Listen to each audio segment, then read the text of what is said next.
welcome to the FIA World Rallycross Championship. We're deep in the Swedish wilderness, home of course to Höljes and the Magic Weekend.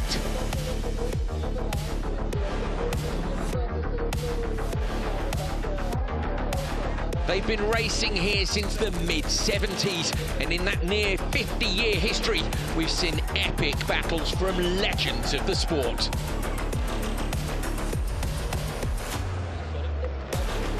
You cannot count yourself as a great unless you win here.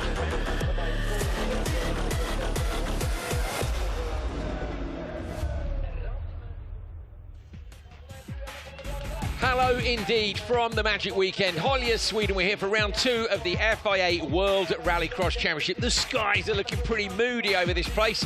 We're not in a mood though. We've had a great time so far this weekend. We hope you guys have as well. We've had 4 qualifying sessions live and free on YouTube. If you haven't seen them, where were you?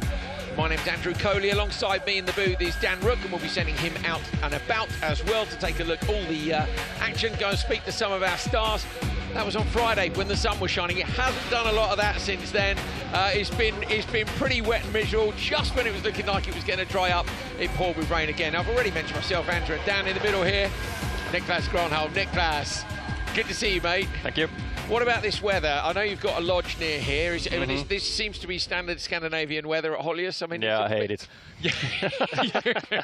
Oh, it's changing all the time. At least he's honest. Who else was it? Litvinovic from Euros also said he hates the weather as well. It's been tricky in the wet, hasn't it? Johan's car just in the wet seems pretty difficult to beat. Yeah, not only the car. He's great in the wet. It's no secret. Yeah, everybody else is trying to catch up, but it's difficult at this moment, but we will do our best. All right, so you won in Portugal. We want to see you give it to him in here as well. I want to see a decent fight between the two of you. Would you prefer it if it dried up a bit? I mean, it's rough now. We got not much time. Yeah, I think the field is tighter when it's dry, but you can't choose the weather. It looks like it's gonna be slimy at least. It's not raining at the moment, but I think that's even worse when the mud gets dragged on the tarmac. So super tricky conditions. All right, well, we'll see. We're hoping Niklas is going to put a decent fight. If you're brand new to the World Rallycross Championship, take a look at this. Classes for 2025. Let's start with Euro RX3. Now that's what used to be Super 1600. 1600cc front-wheel drive screaming engines. Then you move up to Euro RX1. That's supercar in the European Championship. And then finally, of course, the FIA World Rallycross Championship. So, format, we're going back to the classic World Rallycross system, which means a grid for Q1, and then the racing is based on time. Who is fastest in that session? They get more intermediate qualifying points. After all the qualifying sessions, we add up those qualifying points, gives us our standings, which grids the drivers into the semi-finals, and then, of course, the final. Joker lap, same as it's always been, once per driver per race. Simple.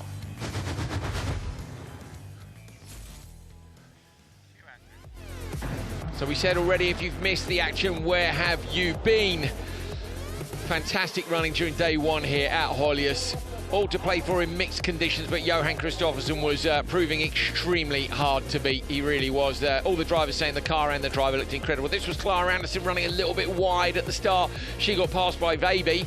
Veiby later on in the race dropped it himself. This is him in turn 1, just a bit of over rotation. All the drivers of the electric vehicles saying if they're gone, they're gone. They're all 4 wheels locked together and you're just a bit of a passenger. He made it to the finish. Luckily, this is Veiby inside Bergström. Bergström had a red light issue, had to restart the car. All sorts going on. Patrick O'Donovan struggling a little bit in the wet yesterday. Rukkanen unable to get the car off the line super quickly as well. This is Kristoffersson just getting away beautifully. The rain was absolutely pouring down and the 7-time champion was pouring the talent onto the wheel. He really was. Incredible job by him. He came in determined to get it done. This is today. Hansen up the inside. This time it was a super clean move. 2015, 16, whatever year it was, maybe a little bit questionable. That was a beautiful move from Kevin Hansen on Clara Anderson. Rukkanen taking a heat race win. Unfortunately for him, Kristoffersson coming round to beat that time with the electric car. Patrick O'Donovan, would he have rolled if Gustav Bergström wasn't there? Most people think he would, but he did manage to hang on. Timmy Hansen, great job from him in the number 21 car. Rukkanen, though, was ahead of Kristoffersson. The track was drying up. Everyone was thinking, can the internal combustion car do it? But he went joker on lap 3, ran a little bit wide. Andreas Bakkerud was in the booth with us. He was saying, you know what, I think if he jokered on lap P4. Kristoffersson would have had to drive around and would have lost a little bit of time. So Johan won again. It's been a clean sweep of qualifying for the 7-time champion as he's shown his class here in Höljes. 50, 50, 50, 50. 200 at the top. Gronholm, who won in Portugal, is in P2. Rukkonen, the threat in the internal combustion car, in P3. Timmy Hansen, P4. They, of course, will be on the front row in the semi-finals. Ola Christian Baby, Clara Anderson, Kevin Hansen, Patrick O'Donovan down in P8. Gustav Bergstrom in P9. Good recovery from Kevin, by the way, because, of course, he had to change his battery overnight. So all to play for. And don't forget, we got RX3 and Euro RX as well. Dan Rook was out earlier on, just before we came on air, and he went up and caught up with our man Rukkonen, who, of course, is the only threat, really, at the moment in the internal combustion car. Can he keep the hopes alive for the noise and the anti-lag? Rookie went and found out. Johan Rukkonen, you've had a fantastic day today. Second in qualifying 3 and qualifying 4. That puts you P3 for the intermediate standings. How are you getting those launches off the line ahead of those EV cars? You've really put it to them today. Yes, it's the dry condition is a little bit helping me for sure, and on the start line, and yeah, we lose with the Johan sometimes now on the lap times, but we try to find something, but I don't know, I have nothing there. So we've had a bit of rain now in the break in between the qualifying sessions and the semi-final. Do you think that might hinder you? Do you have a plan? Maybe follow Johan, or are you going to just still go for the lead into the first corner? Yes, it's raining again, and I hope that's helping the lap time, but I think we lose now the start line. And okay, let's see what Johan does, and I try to follow if we don't front with him, but we try. Thank you.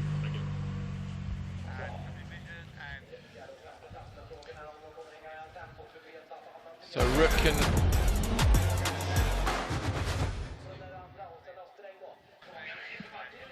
Well, we're going to go racing with Euro RX3 fairly soon. The fans are out there. It's not raining right now. They look, the one person's wearing a plastic sheet. I mean, you know, there are signs that it has been raining.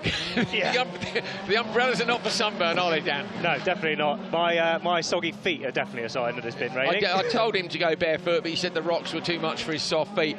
Behind us, going on out here, is open two-wheel drive. So as well as RX3, Euro RX and World RX here this weekend, we've got a couple of support categories going on as well. And Andreas Bakkerud is in this one. So we'll be able to have a look and see in a minute. If he makes it through to the final, you guys will get to see that final in its entirety in the break between the semis and the finals.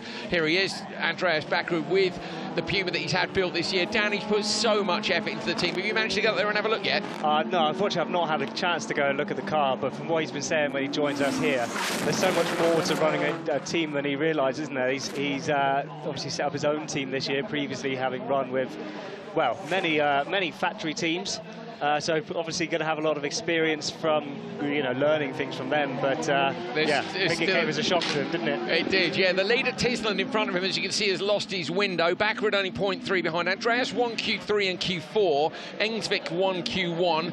And Hekila won, Helakila, I think, actually, sorry, Norwegian rather than Finnish. Wrong accent, Coley. Bakkerud takes his choke lap, needs to come out in front here if he possibly can, and does get the merge done. Rear-wheel drive with a turbo car, Dan. We've been talking about the fact that this is not the easiest thing to keep in a straight line at the best of times. With a turbo and anti-lag as well, it makes it even harder. Yeah, plus this weather, like we were sort of saying, you would expect to have a car with a, you know, a bit more progression in power. You could feed it in coming out of the corner, but turbo car with anti-lag, these guys probably must be chucking 400 or 500 horsepower out of these cars to the rear wheels.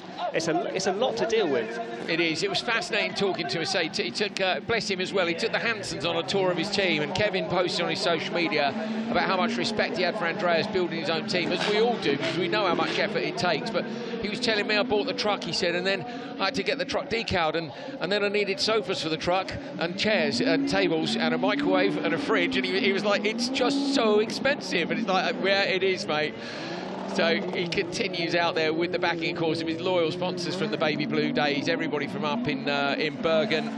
So much effort gone into it. What's the team called? I can't. It's Bergen something, isn't it? Bergen Motorsport. We'll ask him later. Yeah, something. Yeah. So he's up in the velodrome now. Tisland leads, but he's 2.9 seconds back, and that gap is coming down. So Andreas Bakkerud, who we know you all love at home, we've got a slightly delay on Euro RX 3, which is why we're showing you the end of this one. We were only planning on showing you the final later on today, but Bakkerud is closing that gap down. It's gone back up to 3.0. This is going to be close, I think. I wonder if Tisland in front might respond down and go Joker now to protect the position. Yeah, he's got to go now. It's the last lap for them, I think, 5 laps. Okay, cool. So, yeah, going to go into the Joker lap now. The gap went back down to 2.9. Of course, Andreas is going to have I think Bakkerud's got this. He should have this on the tarmac, shouldn't he? Oh, it's going to be close between them. Andreas Bakkerud gets the merge. Bakkerud moves in front. There's a ripple of applause from the crowd here. I saw his first win in supercar here, of course, 2013, endurance team in the DS3. He won here. Did he win in the Focus as well? Yeah, I think it was. I think so. But he's out in front here, and this is going to put him in qualified second. So I didn't see the first. Engsvik won the first semi-final. Looking at the timing screen in front of us, so Simon Engsvik will be on the pole in the final. If Andreas Bakkerud takes the checkered flag here, which we think they'll be unfurling, they are indeed. The checkered flag is out at the little red shed at the finish line at Höljes. Bakkerud takes semi-final number 2 in open 2-wheel drive, and that will see him on the front row alongside the top qualifier man Simon Engsvik. Good job as well from the P2 man Tisland for taking a fight to a driver with so much experience. There you go. Wasn't expecting that, to say the least. Nice little treat. It was, yeah, it's great, isn't it?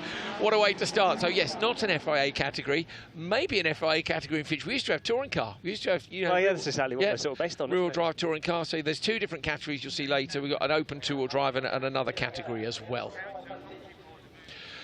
So we are moving across to Euro RX 3 next. If you haven't watched for a few years, that's what used to be Super 1600. So stick around.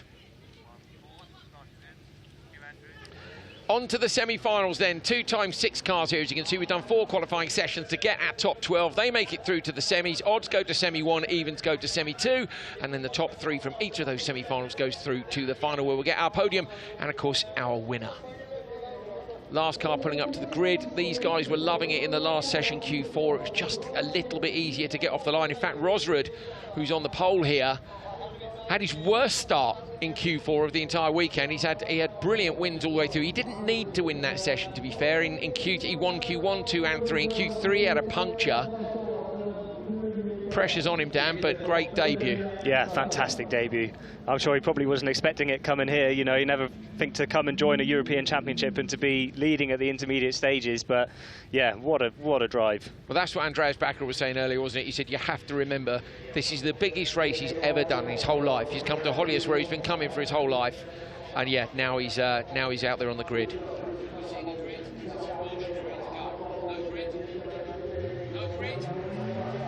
Okay, then Rosrud, Ribeiro, Gellins, Souza, Tuma and Ferreira. That's your lineup for this one. They're about to leave the line. Can Rosrud get a better start this time round? Ribeiro alongside was the danger man for him all weekend. Ribeiro can't quite get enough in front, tried to shut the door. Rosrud is door to door with him. There's less than a couple of centimetres. Oh no! Rosrud has the bumper ripped off. Around the outside goes Ribeiro. Got to go Joker this time. So Rosrud goes straight into the Joker. Ribeiro goes out on the standard lap, sheds the bump up, and now he's away. So Rosrud, Souza and Ferreira have gone Joker. Dan, he was unlucky. It was a little bit of a squeeze at the turn 1. Yeah, there was a little bit naughty there, wasn't he? He didn't quite have the gap there for Ribeiro. Didn't quite have the gap, but he went for it. I think he might have a bit of damage on the car, actually. Squirreling all over the place. You can see he's really struggling. Got who's up behind him? Tuma up behind him. Tuma's trying to go around the outside. Can't quite get there, though, can he?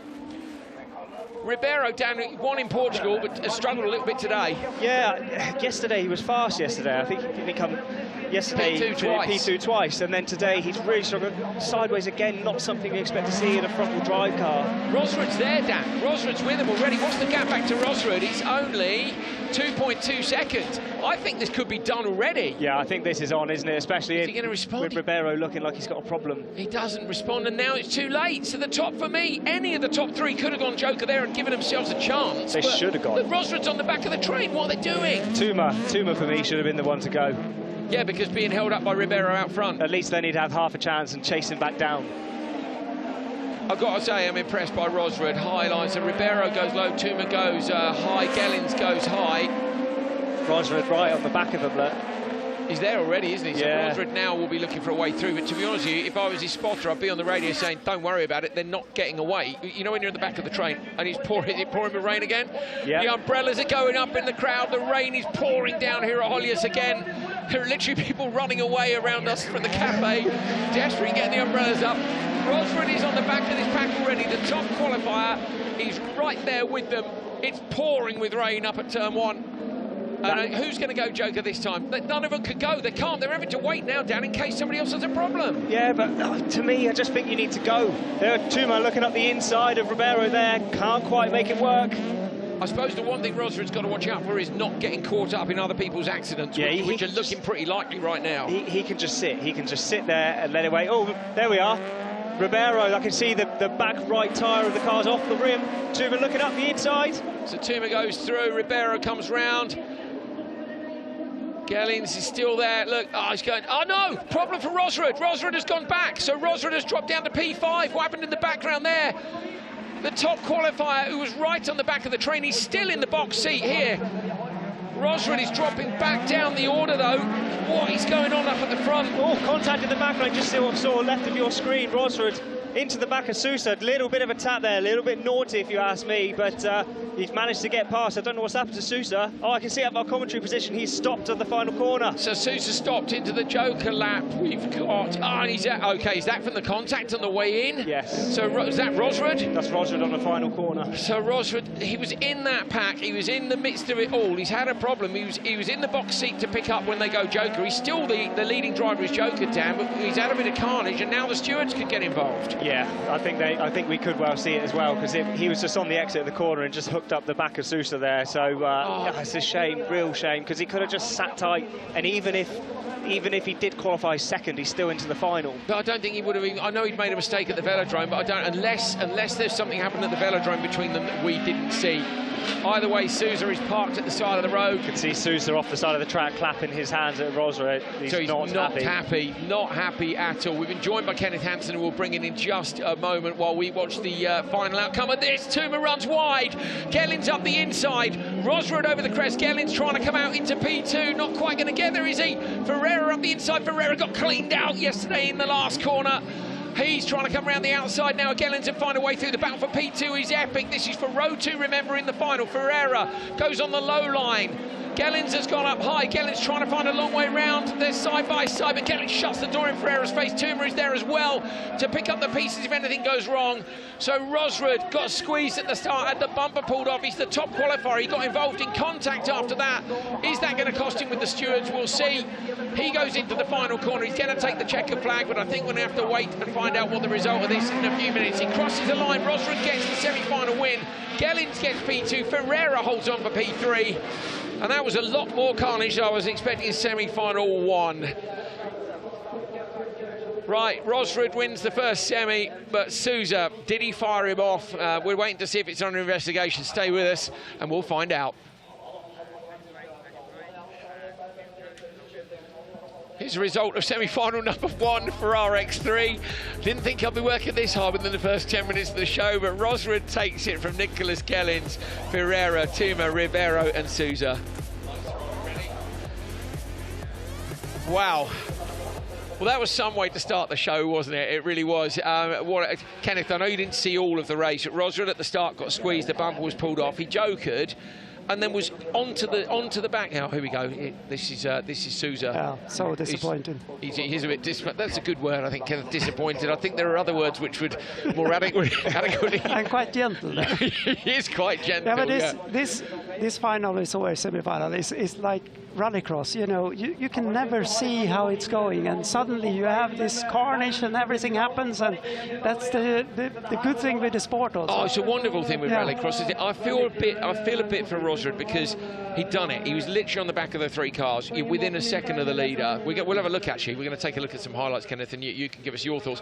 So from there, he didn't have to do anything. He would have been able just to sit there, but then it all kicked off in the background, and he dropped down the order. So I think we've got some highlights of it to have a look at in a minute. In the meantime, you might be able to see the rain pouring off the back of the awning here. There is no window, by the way, just so you know. There are no highlights. There's no window either. Kenneth is getting the wettest because he's the nearest to the nearest, but that's fine. That's fine. Yeah. That's fine. Yeah. How are we doing? Doing well. Good. Yeah, we had hoped that it would dry out, but obviously the weather wanted something else, so we just need to continue our route and try to be better. We have struggled a little bit with the grip in the cars. The cars are working well, the handling well, the drivers are quite happy, but the grip is not there. Very tricky conditions indeed. So they were hoping for dry, but as you can see, they haven't got it. Right, let's take a look back at the highlights from the first of the semi-finals. Kevin Hansen joined us in the commentary box. On the front row, you can see Rosrud, decent start, but got squeezed into turn one, lost his bumper and ended up going straight into the Joker.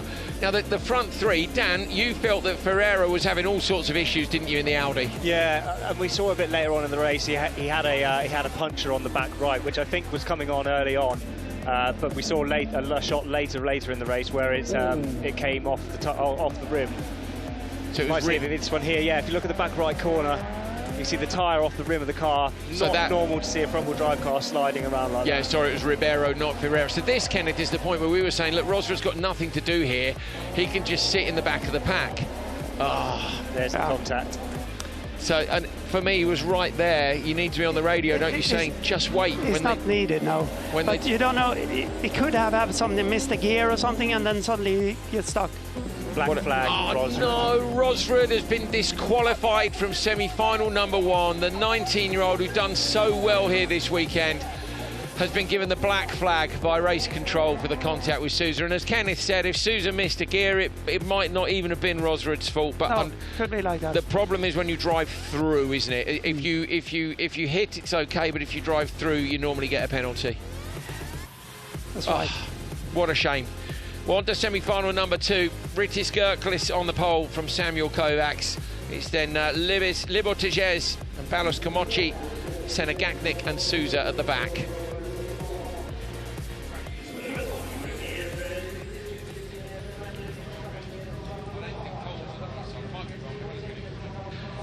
Right, thumbs up from the marshal.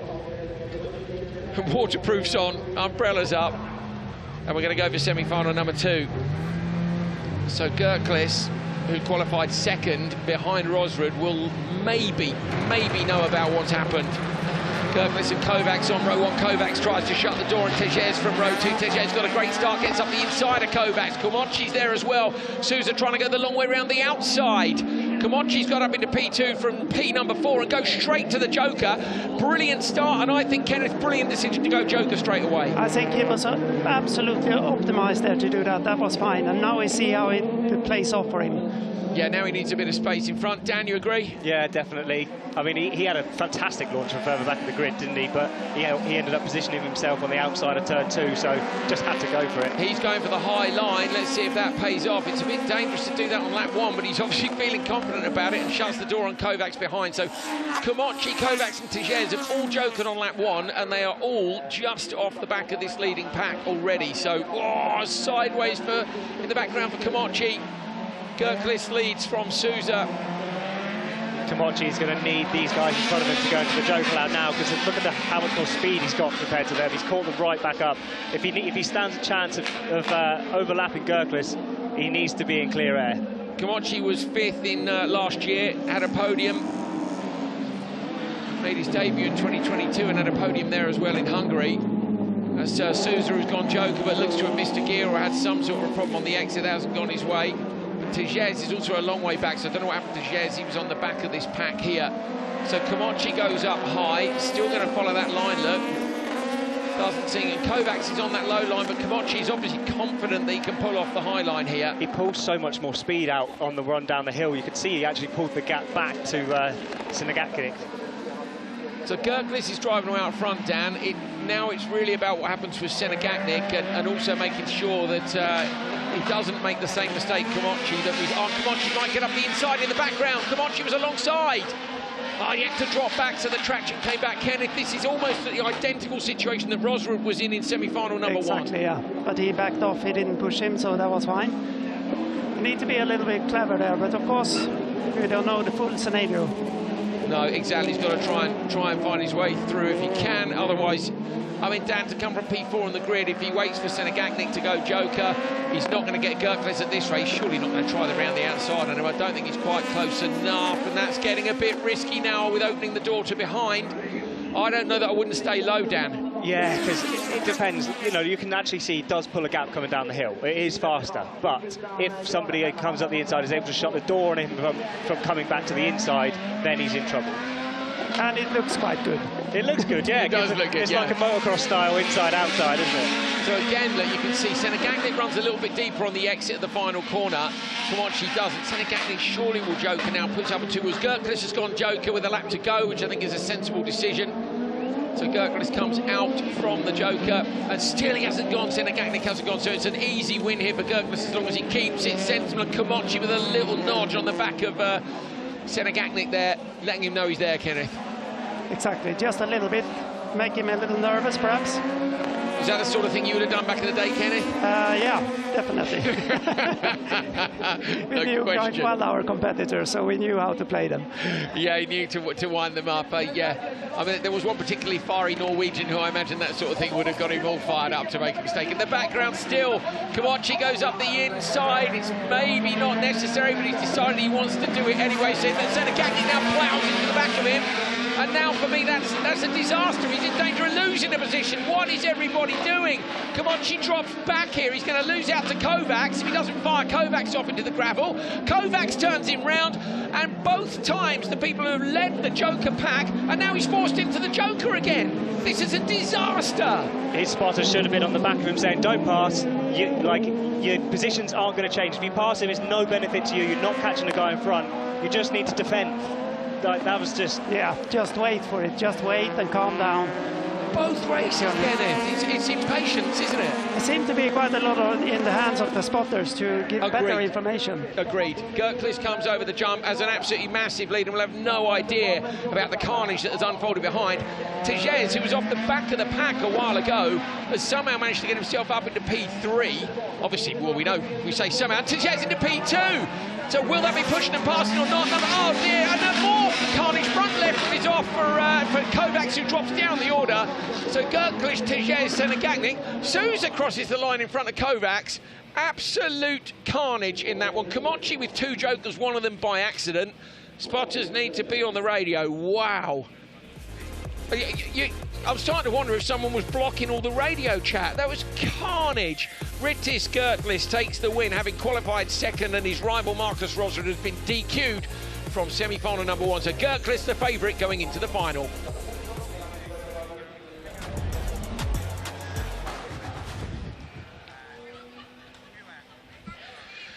Time then for the European Rallycross Championship for Supercar. Surely it can't be any more carnage than RX3 was, because that's just absolutely bonkers. Oh. But with this weather and so on, all the spectators here, they need some warming thing, and these two semi-finals have been good. I'm warm, I'm exhausted. After two semi-finals, I've got another hour and a half of this show to go. Oh, well, we're having to stretch our legs already. Right, calm down, everyone. Take a deep breath. Here we go. So semi-final one and number one, Mika Limitainen and Martin Enlund, followed by Peter Hedström and Mikko Ikonen. It's then Laszlo Kiss and Damian Litvinovic at the back. Limitainen was your top qualifier. He only won Q1 because today Lucas Anderson was dominant, won both sessions. You'll see Anderson in the second session with Joni Tapainen. Anti-lag on for all the Euro drivers, of course. This is what we love to hear. This will have the fans on their feet. Enlund and Hedström to watch out for on row 1 and 2. Hedström's got a brilliant start from row number 2, goes straight around Enlund. Kiss has got through as well, so Enlund has gone backwards. Who's been left on the grid? Litvinovic, I think, has been left on the grid. Oh, Case coming in hot in behind. Enlund goes joker straight away. Great strategy when he missed the start, and there was a bit of nudging going on in turn 1 as well. So good strategy from Enlund after not a good start. Dan, what's your thoughts? Yeah, Enlund's going to be hoping now that everybody up in front of him is going to be getting a bit elbows out, isn't he? But yeah, fantastic start from Hedström. Unbelievable. Hedström leads from row number 2 and he's out there. Kenneth, am I right in thinking row number 2 here is quicker off the line than row number 1? Yeah, actually you have a little bit more tarmac and it's a little bit cleaner tarmac there, so it seems to be the way. And I mean, Kevin is in the second row, so let's hope for that. Yeah, definitely, definitely. So there's a bit of local knowledge coming in from Dan Rook, who won here, of course, in RX2, and Kevin Hansen, who should leave no introduction. And Kiss is going backwards, so Kiss has lost a place to Litvinovic. It was Ikonen who was left on the line, my bad. So Ikonen was left on the line at the start and has managed to get away because he's only 7 seconds down the road at this point. Ikonen didn't joker on lap 1, though. Kiss goes joker from P4. This may be to try and cover off Ikonen, I suppose, but he drops behind Enlund, obviously. So Enlund, I was thinking Enlund might be a bit closer, but he's just quietly chipping away. Remember, you need top 3 to go through to the final. 5-lap semi-final. Wonderful stuff from Vigo, drone pilot, with the flick round there to follow Peter Hedström as he comes down through the bottom. Kenneth, this is one of your old cars. Which one is it? Do we know?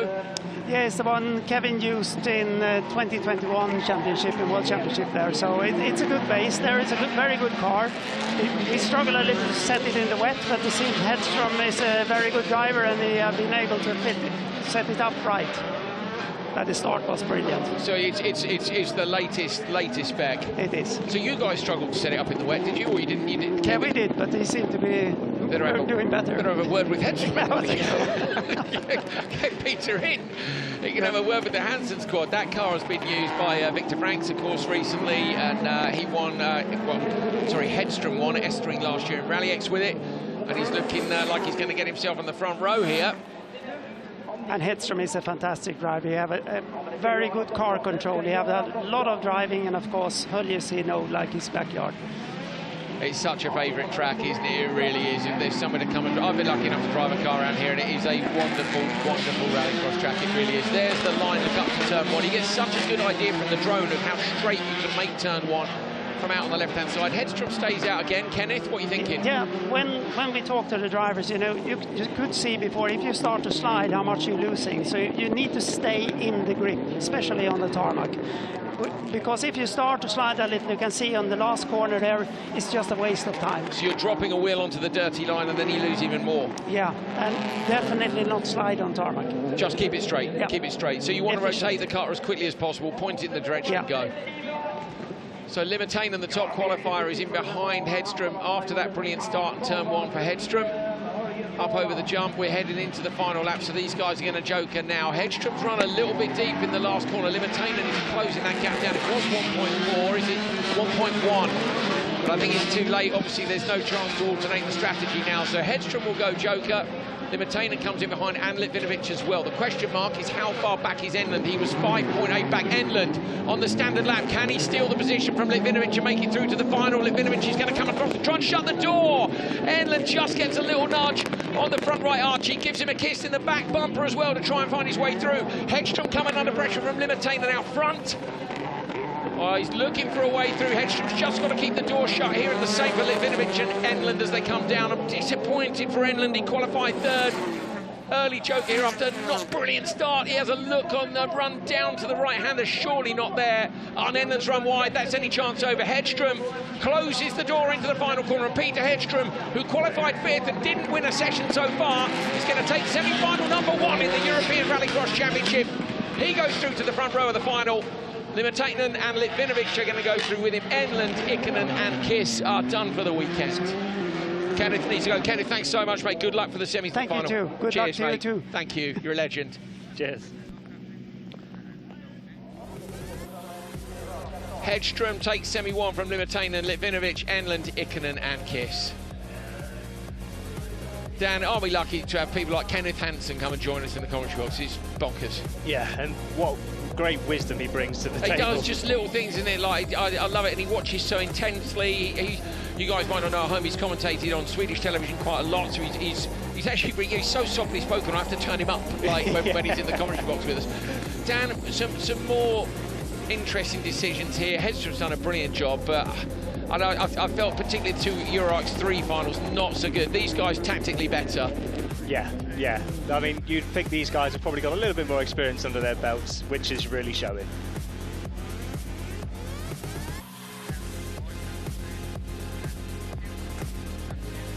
Semi-final number 2 lining up next. On pole, you've got Lucas Andersson. Next to him, Joni Topainen. They are both 16 years old. They're both their debuts here in the European Rallycross Championship. It's Lucas Andersson's debut in a supercar. Row 2, René Munich and Philipp Turenne. And row 3, Nils Volland and Juri Bolewski. Bolewski, who won, remember, the first round, qualified in 12th. He's just scraped it. Can he do anything from the back row? Dan, this is crucial. Yeah, very crucial, very crucial. It's going to be interesting to see what happens from the guys at the front row of the grid. As I was just talking to Kenneth, the guys behind are a little bit quicker off the line here, especially when it's wet. Got to try and shut the door, haven't you? Will Topainen and Andersson know what to do with Munich behind? Oh, Munich stalled it. That's a result for the front row. Nobody squeezing between. Andersson gets a good start, moves out to claim the line into turn 1. Little bit of contact with Topainen, and immediately from the back row, Bolewski comes up. Oh, go Joker! I thought Bolewski would go Joker from P3. That would have been ideal in my book, but Turenne goes fine. He's made his choice. He wants to make the final, Dan, but I'm surprised he didn't go from there. Yeah, very surprised. But, you know, you've got to think, in terms of actual track position, currently he is sitting in a position where he will make the final, and the 2 boys in front of him, although a lack of experience, are very quick, as we see. Topainen gets up the inside, Andersson 2 sideways, and he loses the place. Oh, that's such a shame, isn't it? But Topainen a little bit wide on the run down the hill. Andersson not quite able to close the gap back up. He just needs to be careful now he doesn't drop back into Bolewski. And now Topainen's made a move, made a mistake, so it runs a little bit deep in the right-hander. So now Andersson's got to do it based on tactics. He could Joker now, I think, if he feels he's got the lap pace down. Look at them, they're hooking a wheel over the mud on the inside, and Bolewski runs out into the dirt. Will either of them go Joker? I wonder if Andersson might. Bolewski's going to go, is he? Bolewski's gone, yeah, Bolewski's gone. OK, I think the entry's slightly compromised. Not a lot, but I think not a bad decision. He's easily going to come out now and be the leader of the cars that have jokered. But yeah, that kind of bags him that place, doesn't it? He just needs now Nils Volland. Nils Volland, of course, was very quick in Portugal. I don't think he's had too much luck here this weekend. Hasn't driven the car in the wet, has he, before he's come here? He's come to Höljes on a weekend like this, and, you know, it's hard work. Yeah, very hard work, especially on a track with so many crests and jumps. And it's so different from Lousada as well. Yeah, very, very different. So Topainen leads on lap 2 out of 5. Bolewski has jokered and is in P4. Bolewski's gap is 4.9 off the leader. If I were Andersson, I think I'd go now while you've got a clean entry into the Joker to try to cover off Bolewski from behind. Yeah, absolutely. So let's see. Look at this. He'll get a better entry if he goes. He does go. For me, that's a faster entry than Bolewski. Watching the background for Bolewski. There he is, Bolewski coming up over in the background. I think Andersson will just about hang on to this. Yes, he does. Brilliant shout from the spotters and us. Exactly what he needed, isn't it? Got a bit of clear track in front of him now. Not going to be held up too much by Nils Volland's spray off the back of the car. You got to think that not only are they battling the rain, oh, a small mistake there for Bolewski in the background, just locking it up a little bit too much on the brakes. That relieves the pressure from Andersson now. So if you're Topainen, Dan, do you go or not? I think respond, but what do you think? I think give it a lap. You would? I'd give it a lap. There you go, that's the confidence of someone who's quick, because that's what you do. If you feel you've got the pace, you stay out. Exactly, exactly. And has he got the pace? So we've got 51.1 from Topainen.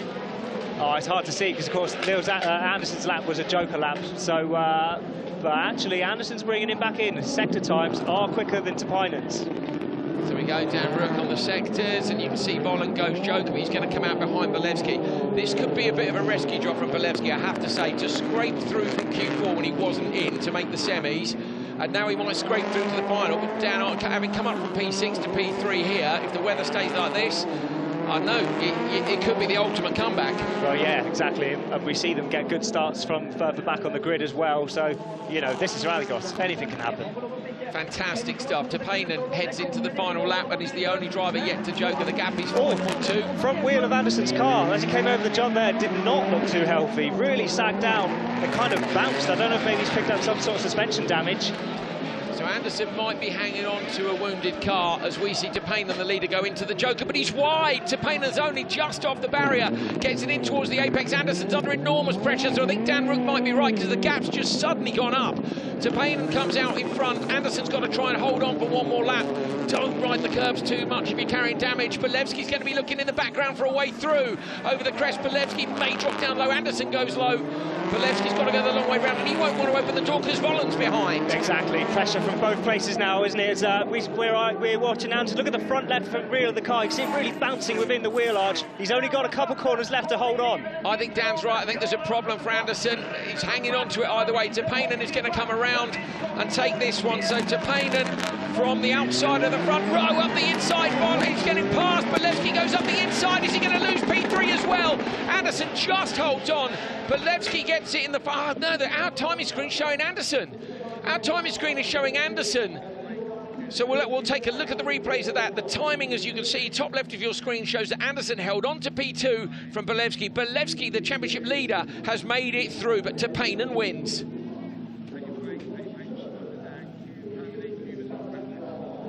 Hectic. You're telling me. Tepainen takes it, 4:23.0. Lucas Anderson showing us P2.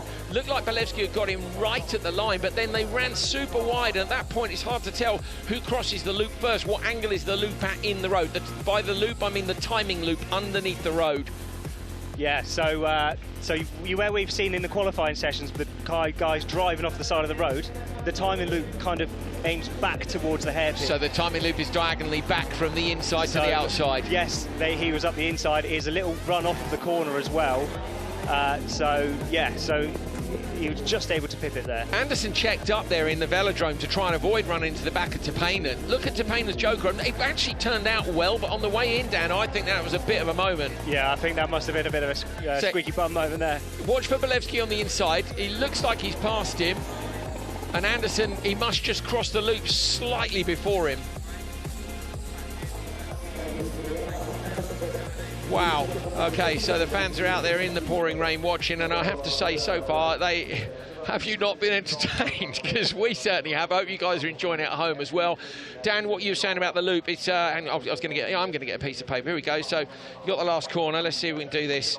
And the loop goes like this. So that's the last corner. Look, what can you see? Nothing. Can't see it. That's good. And the loop comes diagonally back towards the outside, and so it works to run wide, and he nicked the place back at the line. Yeah, and of course it also depends a little bit where the transponder is positioned within the car. Well, we had Solberg and Ekström, wasn't it? In F3. Yes, F3, the closest finish ever, which was ridiculous. Do you need that? No, I was about to screw it up and give it back to you. I drew on the right side of it, to be fair. It's still raining, but the action is still absolutely brilliant. So stay with us. We've got semi-final two. We've got the World Super semi-finals coming up now.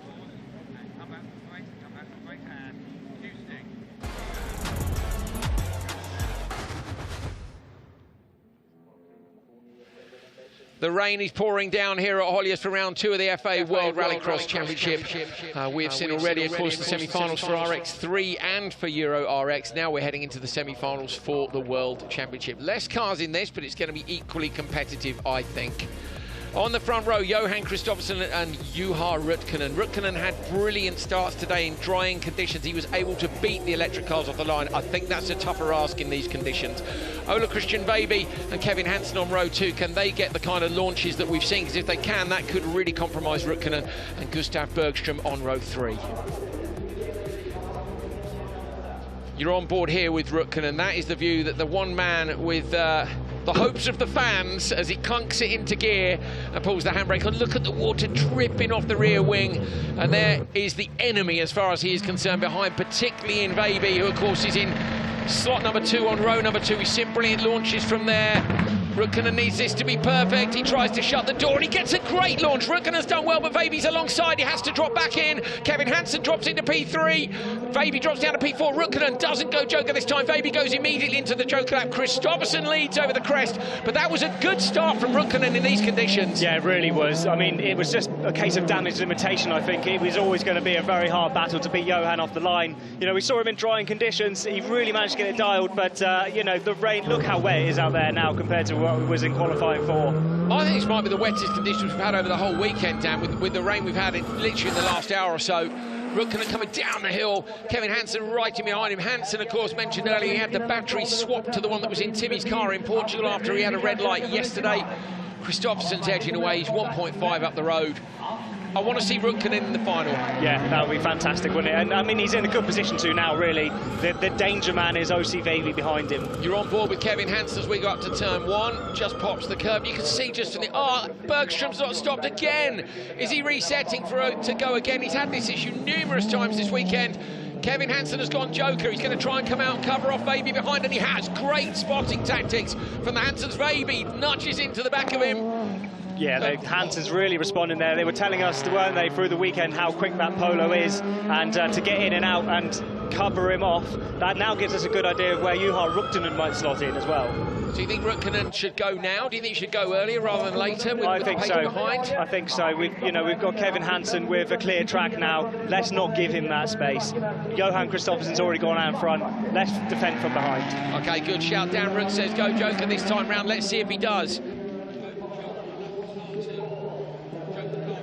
Watching for Rukkonen, does he go or not? He does. So Dan Rook's bang on. He goes into the joker lap this time round. He's got to cover Kevin Hansen behind. Easily done, I think. Rukkonen, great tactics, great shout, Rookie as well. If the car in front's gone, he might as well cover it. I think he's gapped them a little bit as well. Yeah, I think he has. You've got to think now, of course, Kevin Hansen's gone from attacking to defending. He's got OC Vavy all over his bumper, and it's one thing to chase, it's another thing to try and drive away. So Kristoffersson has 5.5 up the road. What do we think the delta is looking at the laps, Dan? What, 3.7 maybe looking at it between Rukkonen and Kevin? Yes, yeah. Roughly 3.5 definitely, so it should easily be enough. Bergström, unfortunately, he's out. He hasn't managed to restart the vehicle. You can see it there parked at the side of the road. Bring the engine next time, Gustav. Real shame for him, because he had some real strong pace in the practice sessions, but he's just not been able to hook it up in any of the qualifying. Kristoffersson goes joker this time round with a lap to go. He's given himself a little bit of breathing space. He's a long way up the road. It's fascinating, isn't it? They've all got... So we love Johan. He's brilliant. We want to see great fights, of course. They bought the electric car here. It's clearly absolutely incredible, particularly off the start, but you've got to drive it, Dan. Yeah, and, well, exactly. Look at the gap he's got. You know, there are other electric cars in the field, and, yeah, he's just driven away from them all, hasn't he? You're on board with Kevin Hansen, looking down the road, trying to see Rukkonen in front. As you can see from the weather, that in itself is a pretty tricky task. Rukkonen through the right-hander. Through the final corner comes Kristoffersson with still a lap to go. So the lap board indicator on the inside says number 1. You're looking back. Here's Kevin. Look on the left there. There's your lap indicator. It says number 1 on it. Counting to 5's hard, Dan, isn't it? Oh, I'm joking about that, but it's when you're in the car, you have no idea what lap you're on sometimes. Oh, yeah, no, I never used to know. I just waited for the flag and hope for the best. So just keep going. going. I've done the joker within that time. You need your spotter to make you go, don't you? Yes. I doubt this man is particularly concerned about it. He always seems to have a bit of spare capacity to get it done. Oh, Rukkonen backs it in the Hyundai, gets some rotation on it on the way in, and then on the way out the sun is reflecting off the velodrome in the distance, but I can assure you this is not going to be a dry track today. Kristoffersson comes around the right-hander. Semi-final number 1, he took the top qualifier spot with 4 wins. Rukkonen nearly drops it in the background. He goes so sideways, but Kristoffersson's unbeaten so far this weekend. He wins semi-1 to go through to pole in the final. Where's Rukkonen? Despite putting on a sideways show, Rukkonen will be in the final in the internal combustion Hyundai. He'll be on row number 2, and Kevin Hansen will make it to row 3. Vavy and Bergström are done, so 1 car through for KMS.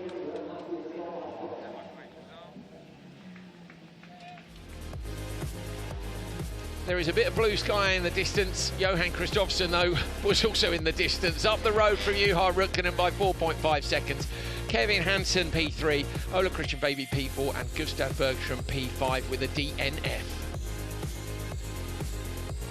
So the world champion strikes again. I say he hasn't been beaten in any of the qualifying sessions. We're going to wait for Bergström's car to get recovered out on the circuit. He's parked at the side of the road. This is the start. Rukkonen did well to hold Vavy off from there. Yeah, really well. Look at the fight he's had to put coming into the corner. Little nudges here and there. And look at the visibility. Terrible. You really can't see anything. Coming in blind. It's absolutely horrible when the mud's over the screen like that. You can't see a thing.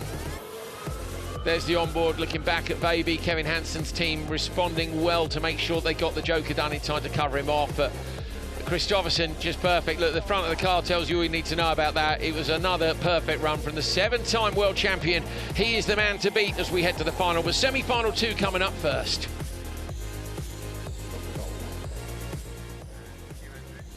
Bergström, stricken car heading back to the paddock. Dan, look, it's battle of the technologies. I'm just saying, Bring the internal combustion car next time, Gustav, please. I mean, not that we're biased or anything, but yeah, we'll see. Clearly the electric one's quicker here today.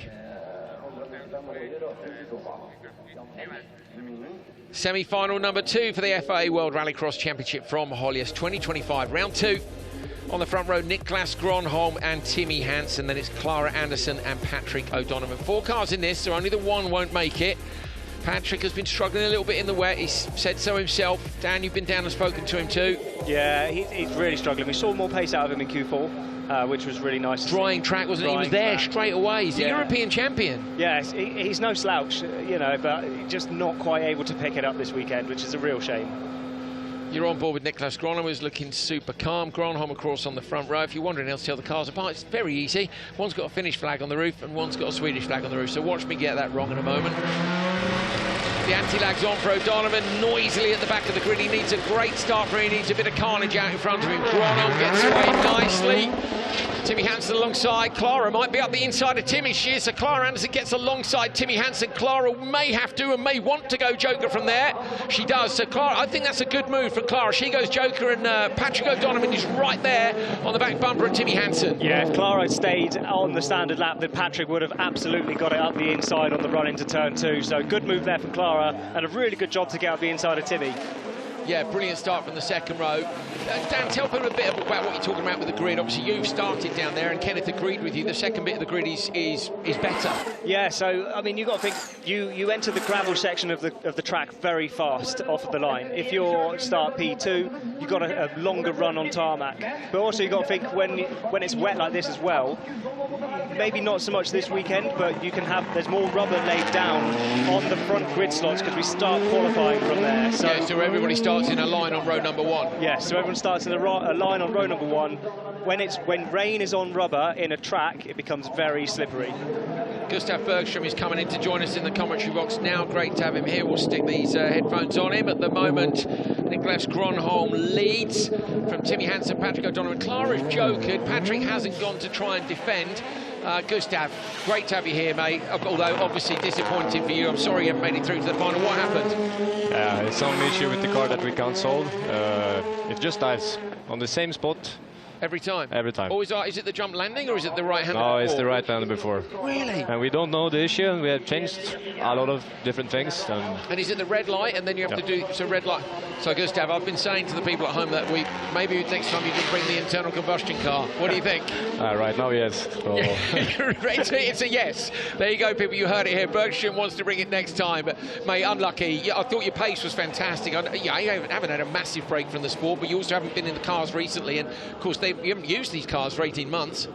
Yeah, the pace was really good, especially in the warm-up. I felt really, really good in the car, so it's a bit of a bummer that I can't really show what I'm going for, honestly. But Höljes in the wet is just one of the best tracks to drive. So I mean, we're on board now. Talk us through this. This is amazing. It's so sketchy going down there. It's unbelievable. And here you have more or less no grip, and then you have a big jump, and then into the last corner you need to be really, really careful. So this here looks so tricky to get the grip on the exit. Yeah, it's really, really tricky to get the power down. But I must say the tires, the rain tires, really, really good. So who's here? Yeah, the sole supplier to the championship. Gronholm with a little bit of handbrake here to get it turned in. Tidily done. Great stuff. Gustav Bergström talking you through a lap with Niklas Gronholm. Still only Clara Anderson as joke, and she's waiting on Patrick. Clara's got, what, 2.5? No, 3.5 on... No, 2.5 on Patrick. Is that enough? Tough to say. I don't know. I'm not a spotter. Yeah, I love that. I love that. So you don't know what the interval is yourself. So Gustav said, yeah, he doesn't know. So we'll see. So with only the last lap to go, everybody's going to have to joker on this one. And Patrick will be hoping that he can hold on. If he can, then we'd have 2 internal combustion cars through to the final. But at the moment, Niklas Gronholm, the winner from Portugal, leads. He would love to be on the front row with Kristoffersson. We'd love that too, because it will keep the championship hopes alive. Got a long way to go yet, of course. Over the crest and in. So watching for Gronholm in, but what we really want to watch for is O'Donovan and whether or not he can hold on. The predictor says he will hold on to 3rd. So O'Donovan coming through in the background. Watch Clara Anderson. O'Donovan chucks the Peugeot in sideways. I think he might have this. O'Donovan into the right-hander, and Clara Anderson is not close enough. Patrick O'Donovan rescues his weekend bid here. The European champion is going to make it through to the final if he can hold on for the rest of this lap. So tricky, there's no guarantees, are there? No, the Joker is really, really tricky, especially now in the wet. You can't really predict what's going on when you're going in there, if you're going to have understeer or oversteer. So really tricky. Yeah, a lottery, basically, a lottery. Niklas Gronholm has been the biggest challenger to Johan Kristoffersson all weekend. He won the first round in Portugal, and he will go through to the final and join Kristoffersson on that front row. Comes out the final corner, looking for P2. Timmy Hansen's going to be there. Where is he? He is. Timmy Hansen comes through. O'Donovan is so close behind. Anderson tries to get to him, but Patrick O'Donovan makes the final. Good drive, spins over the line. And I think that gives you an idea of just how tricky it is. Gustav, stick around for a minute if you can. We'd love to have another chat with you in a moment. I'm thinking we might actually get a break just for a minute. So a lot of the fans and teams are heading back to the paddock, and they'll be getting themselves ready. So we've got a load of finals coming up for you. Remember also the 2 local two-wheel drive finals. One of those is including Andreas Bakkerud. So stay with us. Loads still to come. Let's have a look at the result from that one. Niklas Gronholm takes the victory. Look, 4:19.1. Timmy Hansen 5.1 seconds back. Kristoffersson's time, just so you're aware, 4:16.5, so there's a bit of a difference. O'Donovan makes it, so we've got 2 cars through of internal combustion, 4 electric. That's not bad when you consider the odds before. There are only 2 of the 9 cars here in the field this weekend that are internal combustion. Have a look at the start. Clara gets a brilliant one from row 2, and she does well to get inside Timmy. Good decision to Joker from there? Yeah, I would do the same, for sure. Is it that decision for the Joker on lap 1, is that more instinct than spotter at that point, or do they still call it for you? They still call it, but I think it's more instinct if you should go or not. He can't really see if it's a car in front of me or if it's clear, so yeah, usually I judge by myself. Yeah, sure. When the Joker's that soon in the lap, that's what you have to do. Here we are, myself and Gustav Bergström in the box, and Gustav say we're disappointed not to see you go through. Tell everyone at home, you've been racing outside of Rallycross for the last year. What have you been up to? A lot. Yeah. I have been driving in the GT World Challenge this year. Last year I was in GT Open, but now I have stepped up to the big boys. So yeah, it's been a tough year, but at least we got 1 podium. So BMW GT3? Yes. And you're in the same team as Valentino Rossi? Yeah, sometimes he drives with us, especially like last week in Spa 24, he was with us. Quite interesting guy. Really? Yeah, he's really, really nice and really, really interesting to watch. I mean, someone like that who's competed, like, I mean, he worked with another one in Johan, don't you? I always think they're pretty fascinating, but obviously Valentino is a bit of an enigma, isn't he? He's that kind of character. Yeah, honestly, he's a really cool dude, and the people he has around him is really nice and just really humble guy. And enjoy racing. So fantastic. Stay with us. We've got much more racing still to come.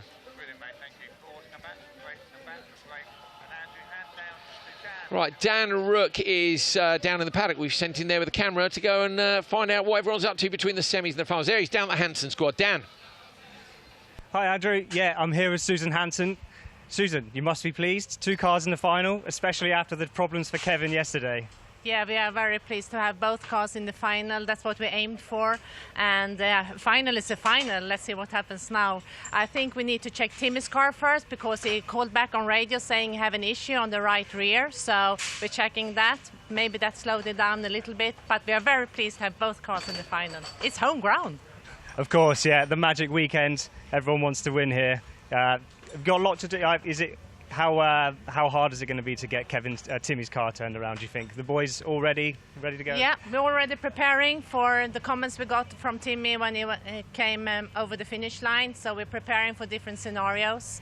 So yeah, we have a few minutes, so it's quite stressful. It's actually the most stressful time of the whole weekend. It's between semi-final and finals. Very short time limit, and we need to refocus and just go for it again. Lovely. We'll let you go and get ready there, Susan. Thank you very much. Yeah, Dan, what's the atmosphere down there like? Obviously, everybody rushes around. There's only so much you can do in a little break like this. You know what it's like yourself. You've been there and done it. Yeah, it is very hectic. I mean, the cars aren't here yet, so everybody's just prepping, tools in hand, you know, ready to get going as soon as we can. I think when the cars do arrive, we're probably going to have to jump out of the way because I think whose pit lane are we in? We might well be in Timmy's slot here, so. Yeah, we're going to have to jump out of the way, but everyone poised and ready. I can see Graham Rodemark here. Grab him. Go grab Graham. Graham, speak to him. Got time for a quick chat? Ask him what's the plan. So what's the plan now? Susan said there's maybe a problem with Timmy's car. How are we going to go about it? Yeah, he's got some funny feelings with the back of the car there, so we've got to have a little look at that. Never know in this situation, you know what it could be, so we just try to prep everything, see what we can do, and obviously we've got a short space of time. I think we leave here in about 15 minutes for the final, so yeah, quick diagnosis, get it fixed, make sure Kevin's all good, and see what we can do in the final. Yeah, perfect. Have you had any more problems with Kevin's car since yesterday? Fingers crossed, no, not since yesterday, not with the electric side, so yeah, fingers crossed that stays like it is for another heat, or race, sorry. Good. Right, we'll let you get poison ready. Thanks, Sam. Dan, thanks ever so much, mate. We'll let you go and have an explore around. Great to hear. Gustav, you're aware of that process down there when you're coming in with a little issue with the car as well, and they've got 15 minutes. You've got it's a lot. Yeah, it's a lot for the mechanics. It's been a lot for the full day for them, especially on my car. Yeah. But yeah, the boys are working flat out always, and I couldn't be happy with my team, especially my mechanics. They are the best. That's always great pushing. to hear, mate, because of course they're working so hard all week, and it's you guys who get the glory, isn't it, on track, but actually you can't do it without the full support of them back in the paddock. We've got a few of the, I love this, really, having some fun. There, you guys can see at home some full-on tyre warming going on. Let me run you through the grid. Not going to lie, it's the support category. We haven't been watching them all weekend, so we're going to enjoy this one unfold. On the front row, we've got Andreas Ekström in the BMW M3. That's the number 12. The number 21 is Jesper Karlsson. Also, that's an E30 BMW M3. Another E30 BMW M3 and Tommy Svard on row number 2. That's the blue car on the inside. Ossian Stenvall is in the Ford Escort Mark III, which is on the outside. It's like the old XR3i, if you're wondering, or the RS Turbo. On the back row, then, we've got Mattias Solberg Hansen on the inside and Oscar Hellström on the outside. So 5 BMWs and 1 Ford Escort Mark III. Let's see how we get on here. Rear-wheel drive, not going to be the easiest thing to launch off. Dan Rook is back here with me, Andrew Coley and Gustav Bergström. Just the noise and the wheel spin off the line. Brilliant start from the back row. I think it's Mattias Solberg Hansen trying to get up alongside, but coming around from the outside. Was it Jesper Karlsson, I think, into the lead? No, it's Israel Cerner car. I've no idea. We'll find out down in turn 1. A couple of cars off to the right-hand side as well. So that is 90 into the Joker as Tommy Svard has gone Joker on this one. And Karlsson has gone with him, so Karlsson behind in the red and black BMW. It is Hellström who leads out front in the 16. That's what I... There he is, yeah, that's from the back row. Hellström leads from the back row, Dan? Yeah, so once again, we were talking a little bit earlier, weren't we? Grippier tarmac back there, and it's more crucial with these two-wheel drive cars, because, you know, you've not got as much things getting the power down. So really fantastic start. He had that drive longer on the tarmac. You got to think, as soon as these guys hit the gravel, they're going to get with big wheel spin. So we see a battle for second in the background. So he's got good momentum off the line, Dan. And Gustav, obviously, I guess you're going to agree with that. It's good from further back. Yeah, I agree. It was quite a lot of grip from the 5th spot, so yeah, it was quite good. But then it's tricky, 4 cars in front, and all the gravel on the windshield, you can't really see anything. No, that's the only problem, isn't it? Is the visibility is absolutely awful. I'm all for Mattias Solberg Hansen coming sideways into the Joker lap in the E30. Absolutely brilliant. Clicks it up onto the inside. Sorry, he's in one of the other M3s. We've got 5 of them out there. I mean, Gustav, you're Swedish. You know, I don't want to point out the obvious. We're here in Sweden. The scene for motorsport here is absolutely brilliant. Is it? What was your background? How did you come up through the ranks? So my background in racing started at 2021, but I have been in the paddock around Johan since I can't really remember. So yeah, I was washing the cars, and yeah, then when I turned 17, I got my first road car. I was not allowed to drive it yet, but then the interest got even bigger. Then I told my father, yeah, we should go for a track day, and we went, and then now we're here. The rest is history, yeah. And now your man is absolutely flat out with racing. Yeah, brilliant stuff. You saw a great battle there between Stenvall and Israelsson. One of them going across the grass on the inside of the last corner. 6 laps, of course, for their finals. How do you fancy the BMW GT3 car around here, mate? I mean, that'd be awesome in this category, wouldn't it? Maybe a bit too stiff. Maybe a bit too heavy also. Would you give it a go? Probably not.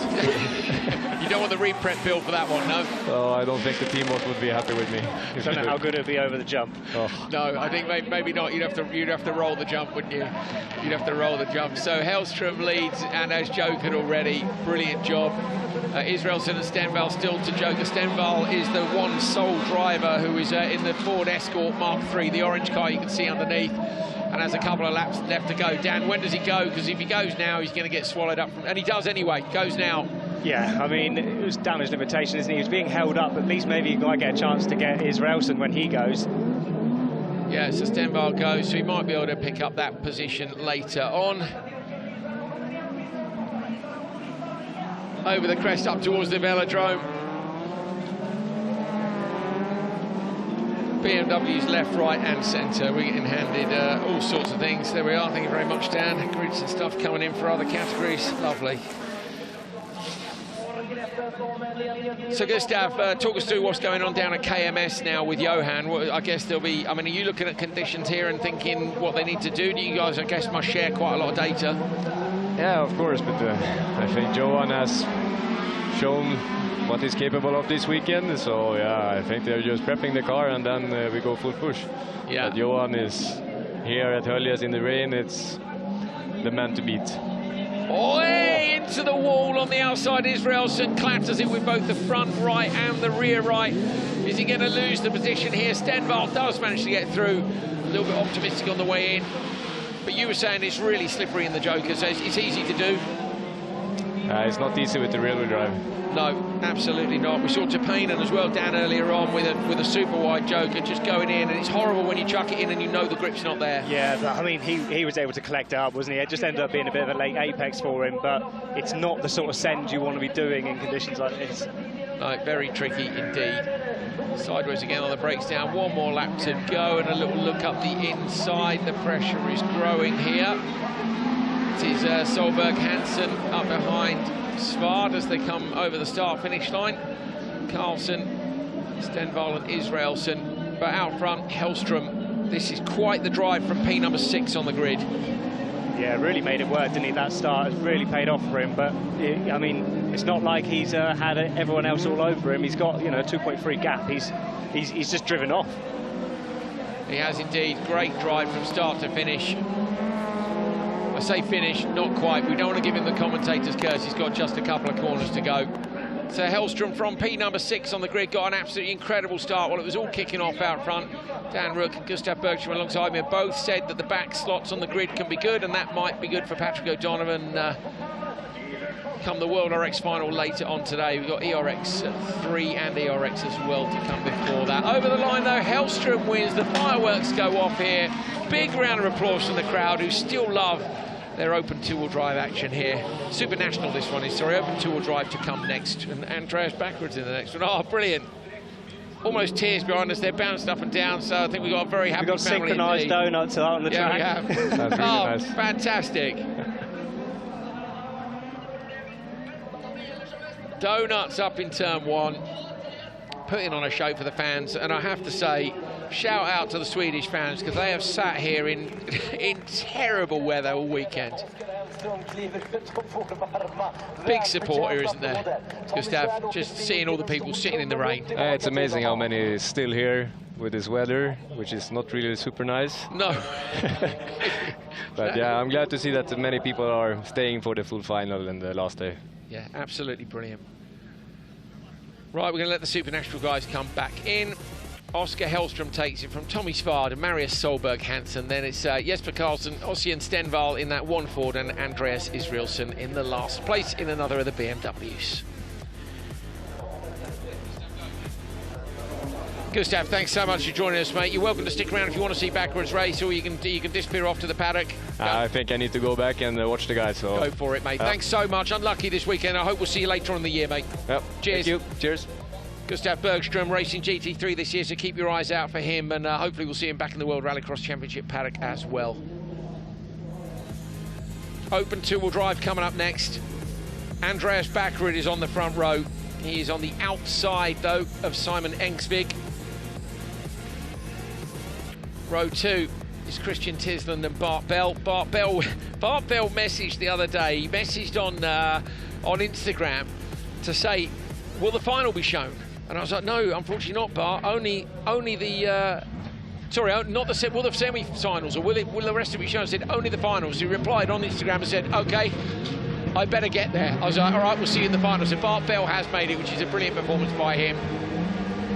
But it's about Bakkerud on the front row and Engsvig away from the line. Bakkerud's been swallowed up, unfortunately, on backwards, and that's exactly what everyone's been saying about row 2 being the better position to go from. Bart Bell has managed an absolutely fantastic start. Who's going to go Joker here off the start? I think Engsvig has gone in from P2. Oh, super sideways. It is Engsvig who's gone into the Joker lap and behind Ostring. But Bart Bell, who we were just talking about, Dan, messaging on Instagram to find out whether or not he's going to be on a better be in the final. He's leading the final. Yeah, fantastic start from him, and now just goes to show those grid positions. I mean, I think it's probably a bit more emphasised with these cars, but Andreas Bakkerud, he's going to have to use all of that experience here, isn't he, if he wants to get on the podium? He absolutely is now from P4. Bart Bell has been doing some open tour drive in the Rallycross series. And with that start, I mean, just absolutely incredible. What does Bakkerud do from here, Dan? He's got 2 cars behind who are potentially slower who jokered, but they're not that far behind. He really needs to get out of traffic, but he needs a gap too. He's kind of he's in the pack. Oh, he's going to get a place here. Bakkerud up the inside. So that might mean waiting one more lap. That's a bit of a result, isn't it? Yeah, because now he's got a bit of breathing space. Maybe the car he's just overtaken, which is Oman. The leader's gone, is he? Bart Bell's gone Joker. So Bart Bell's gone Joker. Is this to cover off the cars behind? He's trying to cover off Engsvig behind. So Bell has gone and Engsvig's got him. Oh, Bart Bell's gone. He gets hit hard on the front left. That's a shame. Ostring's hit him hard as they've come into the merge. Ostring goes across the gravel trap on the outside. Wow, so Bart Bell drops in behind Engsvig. Engsvig here is in the 402, the white car with the red stripe up the top of it. And now Tisland leaves Bakkerud. It was Tisland and Bakkerud had the fight in their semi-final, remember? Oh, yes, it was, yeah. And Tisland got the better of him off the line, didn't he? It was a similar sort of story, but unfortunately this time Andreas has dropped way further back than the semi. I think this could play into his hands, though, Dan, because for me, Engsvig is stuck now behind Oman. Andreas has got to hope that Oman doesn't joker on this lap and open the door for Engsvig to get away. Ideally, could do it Tisland going. Look at Bakkerud's speed through turn 1. It's way higher. He's not going to go this time. Oh, Oman in the background. Oman's dropped it, and that's allowed Engsvig through. So Engsvig now is behind Bakkerud, and the gap between them is not going to be enough, I think, for Bakkerud at the moment. It's about 2.1 seconds, and we think he needs a bit more than that. Yeah, I think Engsvig's going to have this as well, isn't he? I think Tisland, you know, I mean, maybe I'm talking too soon. Anything can happen, but as it stands on the road, Bakkerud's going to get swallowed up here, but still got a chance of a podium out there. Come on, Andreas. He's part of our team, isn't he, Andreas Bakkerud? He's part of Team World RX. He's part of the TV team. We know he's a massive favourite for you guys at home. This is him running his own team with all his own sponsors. He's worked so hard for his career over the years. Hansens were saying how pleased they were that he got his own team. They've had their own family team for so long and something to work for and fight for. And that's what he's doing here. I think he'd be pleased with the podium here, Dan. Of course, he'd have loved the win, but I think he'd be pleased with the podium, especially after that start. He's going to go Joker this time. Bakkerud goes in. Watch for Engsvig in the background.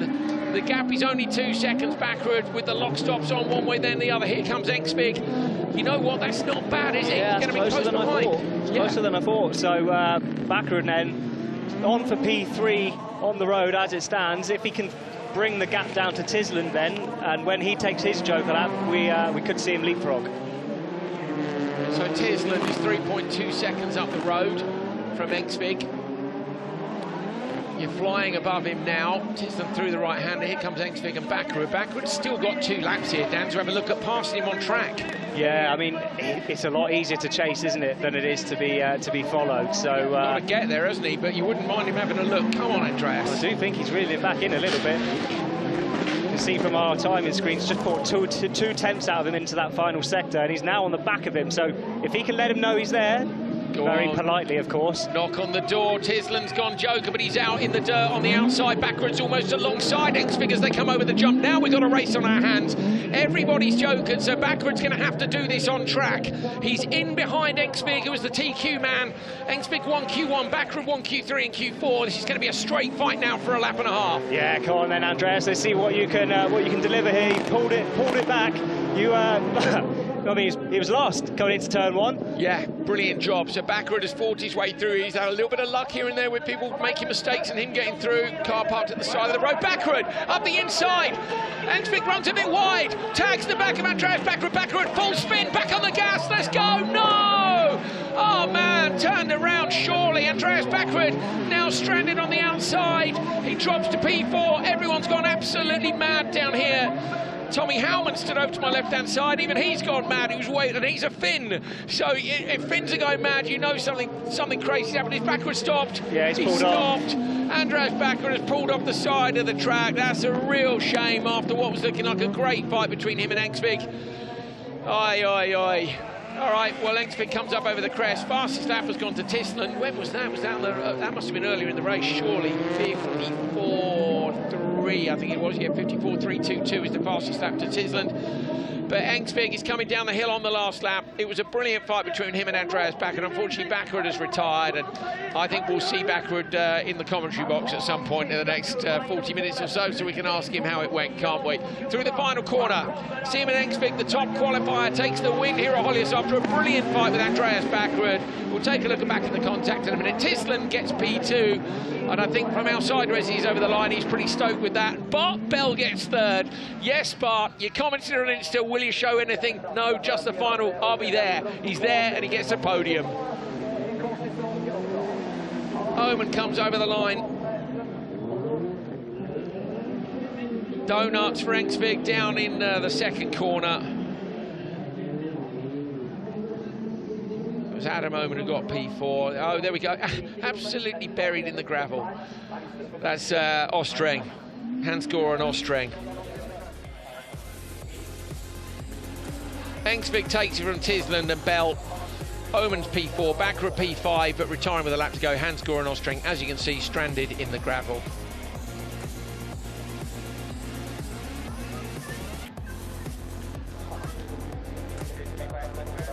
Right, let's take a look back at the contact here. So this is Ekström and Bakkerud. Bakkerud's on the right side. Ekström was a bit sideways.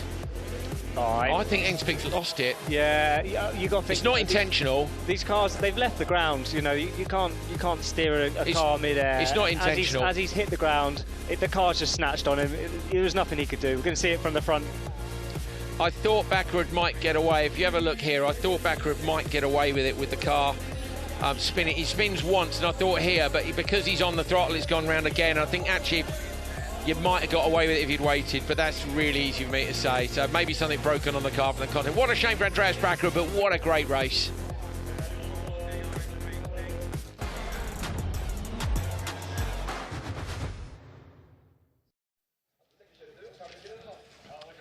Euro RX3, the final for round 2 coming up for you next. Your championship leader is João Ribeiro,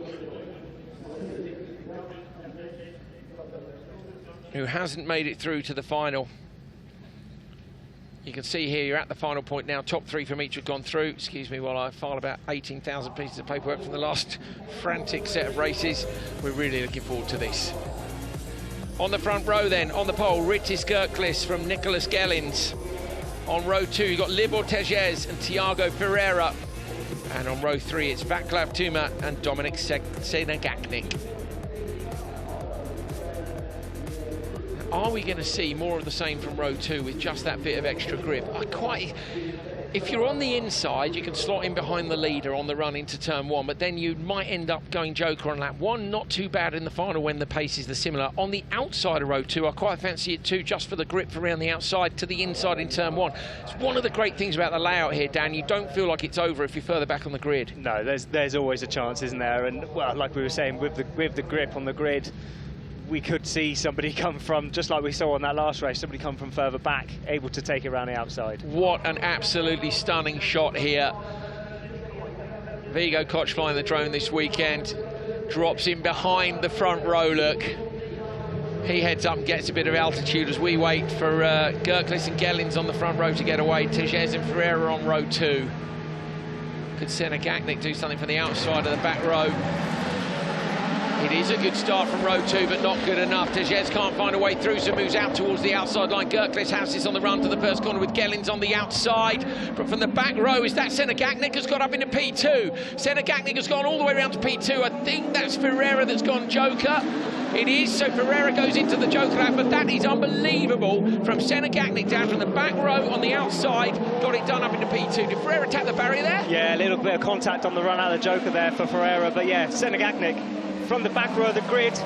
We thought it might happen. We saw it happen on one of the other races, and from P6 to P2. Absolutely brilliant. Ferreira's gone joker on lap 1. Not a bad decision, I think, when we've seen some of the carnage that has happened in some of the other races here in the wet conditions.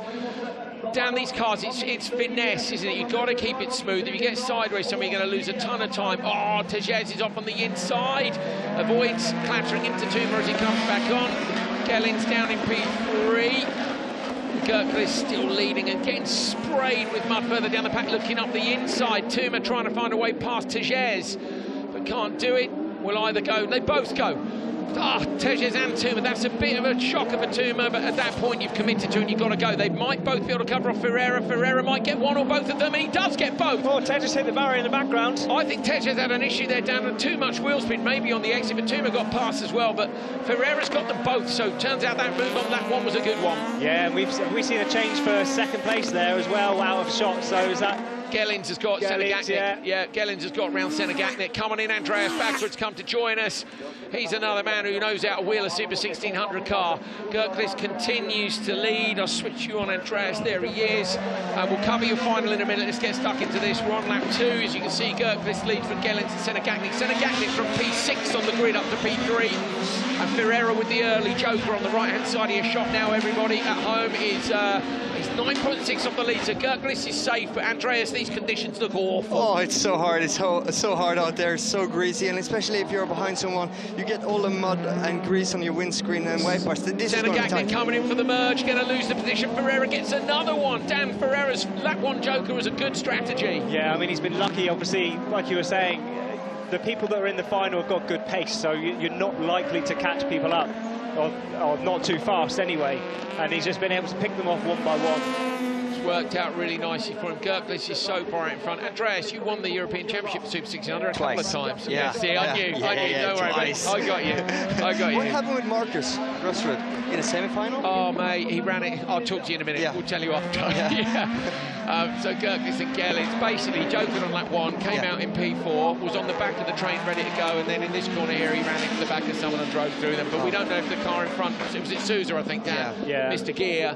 Either way, the stewards didn't like it and he got a black flag. Real shame, because he'd had such a good weekend. Good to see you supporting a fellow Norwegian youngster as well, mate. We need some young talents getting up the ladders here, so Yeah, we do. They've still got faith in the sport, and so are we. Ferreira is in P2, Gellins just in front, so Ferreira's strategy, but Gerklis is 11.5 seconds up the road. Absolutely brilliant performance. He's flying. I see his lap times is average 2-3 seconds ahead of everyone else, so whatever he has done on the setup of the car, keep on doing that.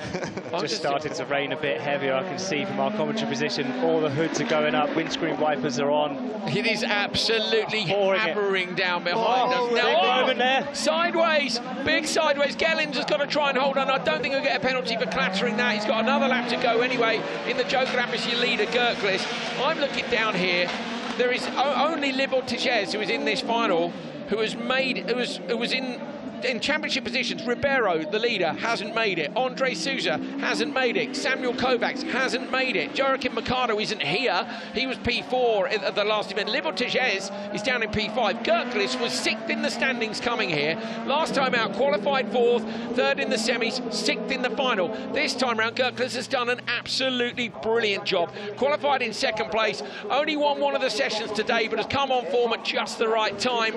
Got another lap to go here. It's funny. His spotters will tell him the gap and say, please just bring it back home. Go slow. And then, you know, instantly when you take off a little bit of speed, it's easy to make a mistake. So I know the stress level is high, even though he's leading with 10.6 seconds. But it's horrible, particularly in the wet, in the dry. Senegaknik up the inside of Ferreira. So Ferreira drops 1 place down as they cross over with a lap to go. Gerklis out front is fully checked out, isn't he? He's not even, look at that, not even in shot. Yeah.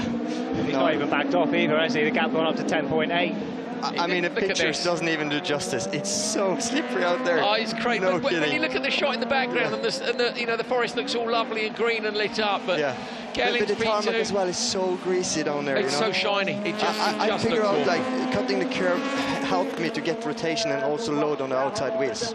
Gertqvist coming into the final corner was P6, as we said in the standings, coming into this weekend, and has had an absolutely brilliant result here. He takes the win in round 2 of the RX3 European Championship and guns the throttle over the line. It's a dominant win as well, 10.8 seconds up the road. Surely going to shoot him right up the championship standings. What about that for a gap at the end of a race, lads? You both race front-wheel drive like that. In these conditions, it's not easy. No, that's true. It's especially if you're behind someone, you know, muddy, greasy windscreen, you can't see anything left or right. Careful, mate, it'll be slippery up there. The car's rolling back because it's a Timmy sweet. It's a celebration from Belgium, isn't it? He's on the roof. The fans are there for it as well. Great stuff. Mattias Ekström, congratulations on the win here. Multiple champion in the Baltics, 5 years in Super 1600 cars, so knows how to wheel an RX3 car and proves it today. Mattias Ekström with the win here. Nicholas Gellins in P2, Dominic Senegaknik gets P3, Ferreira with the early joker ends up 4th, then it's Libertages and Václav Tuma. Great stuff from the RX3 final. 2 finals still to come, and the rain is pouring here at Höljes.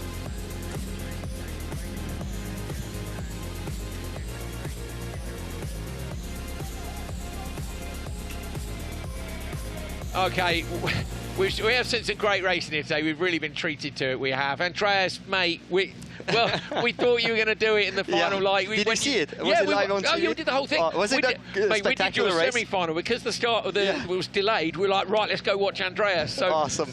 Yeah, so we sort of, here it is, mate. Let's take a look back at it. You can talk us through it. Andreas was going so well. We're going to show you what happened. He was in the open. We struggle with the starts, you know. That's our Achilles. On speed, pure speed, it feels great. Here's the Here it is. Have a look. So look at this. Look, and he's unlucky. He drops it on the landing. I don't think there's any intent there. No. Now here, if you'd have stayed out the throttle, would you have got away with it, or was the car broken? No, because I broke the rear diff, so I can continue on. So yeah, that was a real bummer. But great racing. Seaman is such a good driver as well. Great car. We have basically everything is similar: gearbox, engines, drivetrain, everything. It's just different shell. But when these cars slides around, it never stops. Nothing. We thought I was missing 2 front drive shafts there, so yeah, awesome race. Cool to show the cars for the fans and also for the FIA World Rallycross Championship to see.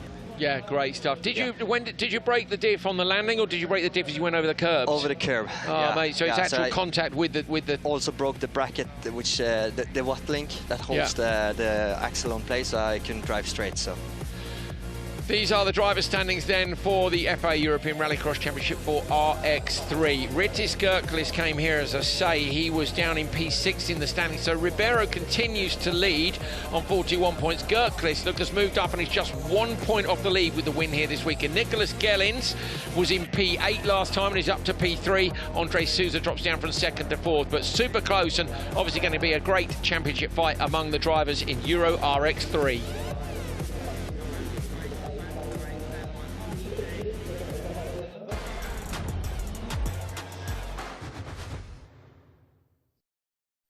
Getting ready for the final then of the European Rallycross Championship for Supercars, or RX1 as they're known now, but you know, we know what you're all thinking at home as well. It's a cool name, isn't it? It brings us in line with the other championships, but these machines, known for their anti-lag, known for their noise, and known for some fantastic action. That's what we're expecting here right now. Joni Tapainen is on the pole with Peter Hedström alongside. Then it's Mika Limitainen and Lucas Andersson on row 2. So 2 of the youngsters in the final, Damian Litvinovic and crucially Yuri Belevsky, who only got 12th in the qualifying standing, started this position now in the semi-finals on the outside and managed to get himself up into P3 to get himself into the final.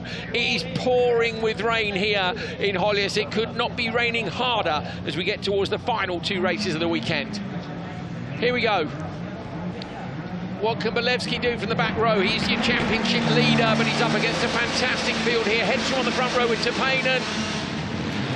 Limitainen with a good start from row 2, gets past Ekström immediately, moves up. Tapanen's got it. Anderson coming around the outside. Can he go all the way around the outside? Gets a nudge from Tapanen.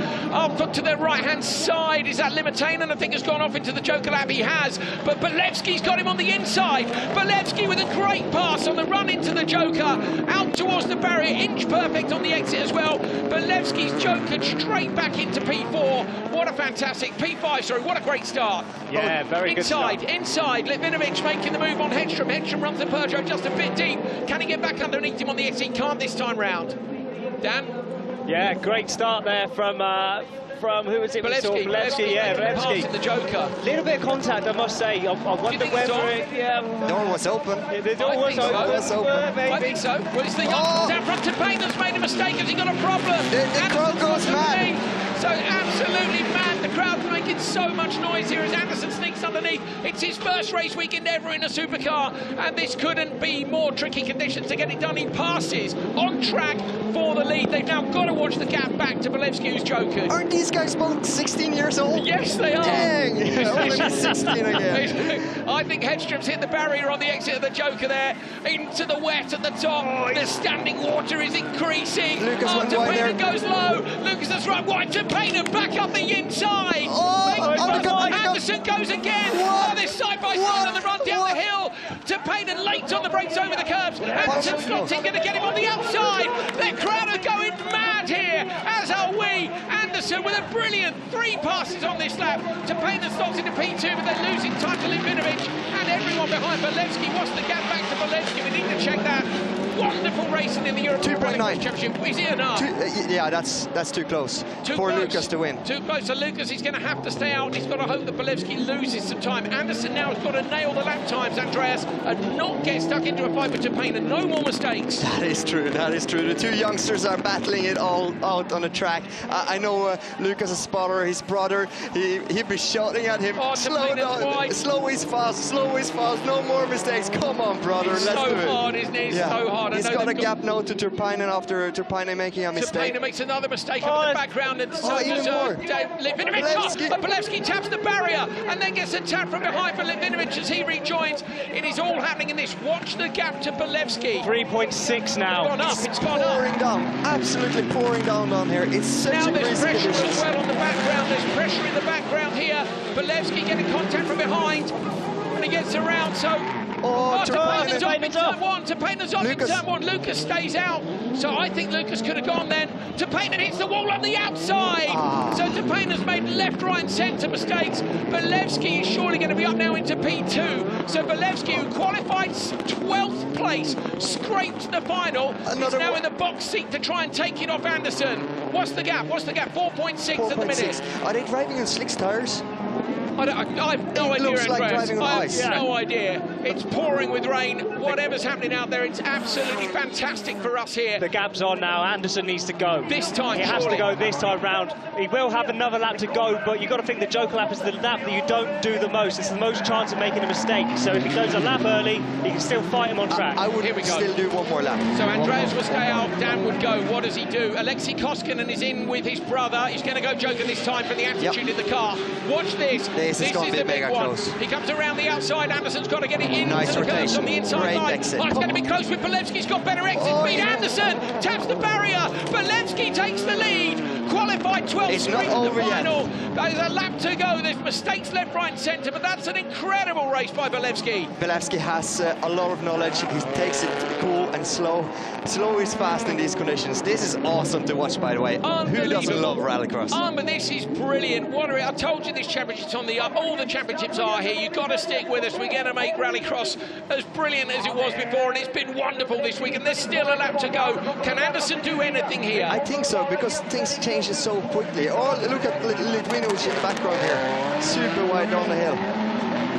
Absolute carnage as the rain has stopped a little bit here at Höljes. Bolevski with the wipers on will be tiptoeing around. He has a gap of 1.5 seconds here.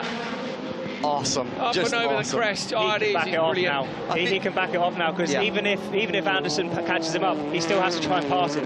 Look at the right. I said the rain has stopped. It's not. Look, it's hammering down at the far end. It's raining more at that end than it is at this end. Into the last corner.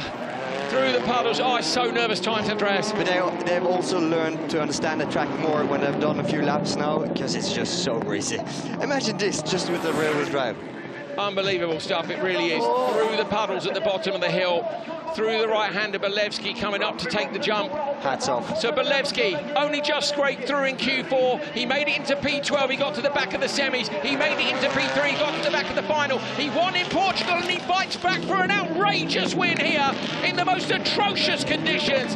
Hats off, Yuri Bolevsky. Applause throughout the stadium here at Höljes. That's awesome. That's unbelievable. Awesome. Thank you, guys. What a race, what a race. Wow. I can't believe how much action we've seen in that. That was carnage. I feel for Turpainen though, youngster, 16 years of age, leading World Rallycross or Euro RX1 in Höljes, the magic weekend, and ending P5. But he has heart and soul into this, so he'll be back. Yeah, maybe just cracking a little bit under the pressure there. But here's the results then. So Yuri Bolevsky, the comeback king, takes the win here at Euro RX in the final. Lucas Andersson on his debut, 16 years old, remember, takes P2. Mika Limitainen P3. Damien Linovic P4. Turpainen there, unfortunately. Again, he was leading the final, just couldn't quite make it work.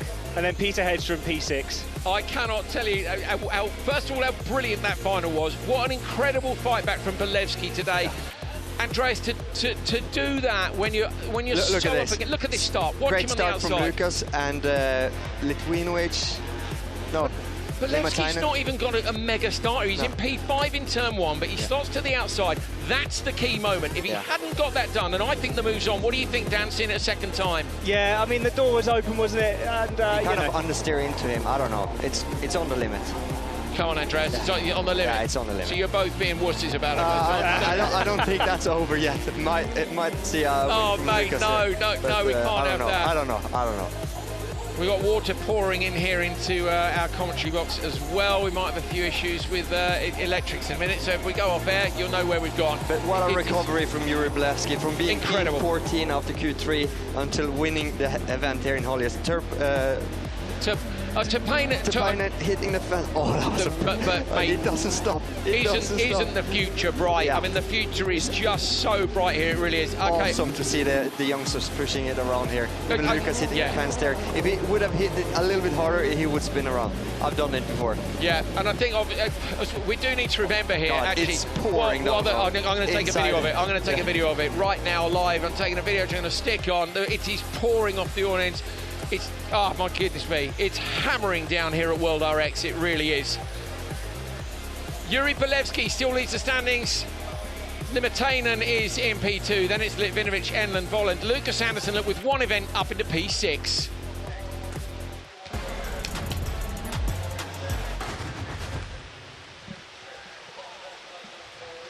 One more race to go from Höljes, Värmland, Sweden. This is the heaviest the rain has been all weekend long. This will be an absolute lottery. I don't care what kind of a car you're in, whether it's electric or internal combustion.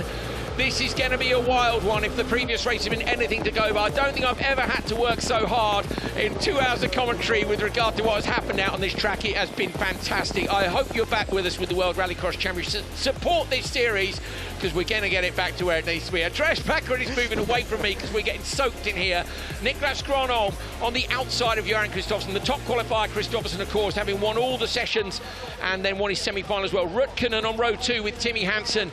On row 3, Kevin Hansen and Patrick O'Donovan. OC Baby, come in and join us if you want to. Just come in and join and we'll grab you after the final. Come and take a headset. I bet none of the teams have tested on this much water. No way. So hold tight for just a minute. We'll bring you in a minute. Let's get this underway. Full focus on the final here. FIA World Rallycross Championship round 2. Höljes in Sweden. The front row is Kristoffersson versus Gronholm, but can the internal combustion cars do something special in the rain?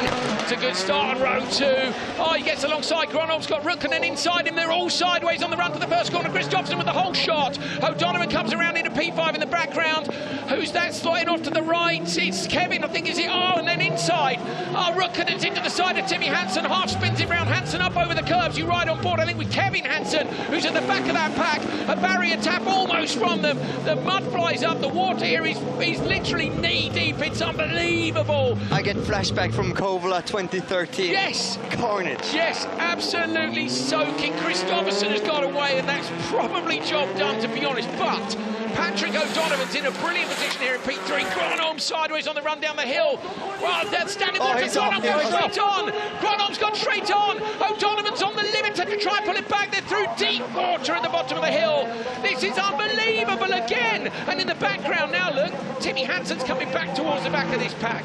OC Baby, I'm going to bring you in, mate. What about this? Unbelievable. I've never seen something like this. Like Andreas says, it must be Kouvola or something. This is absolutely crazy. I think the Höljes tires is having a run for their life. Oh my goodness me, look at Gronholm on board. It's almost walking pace at the apexes.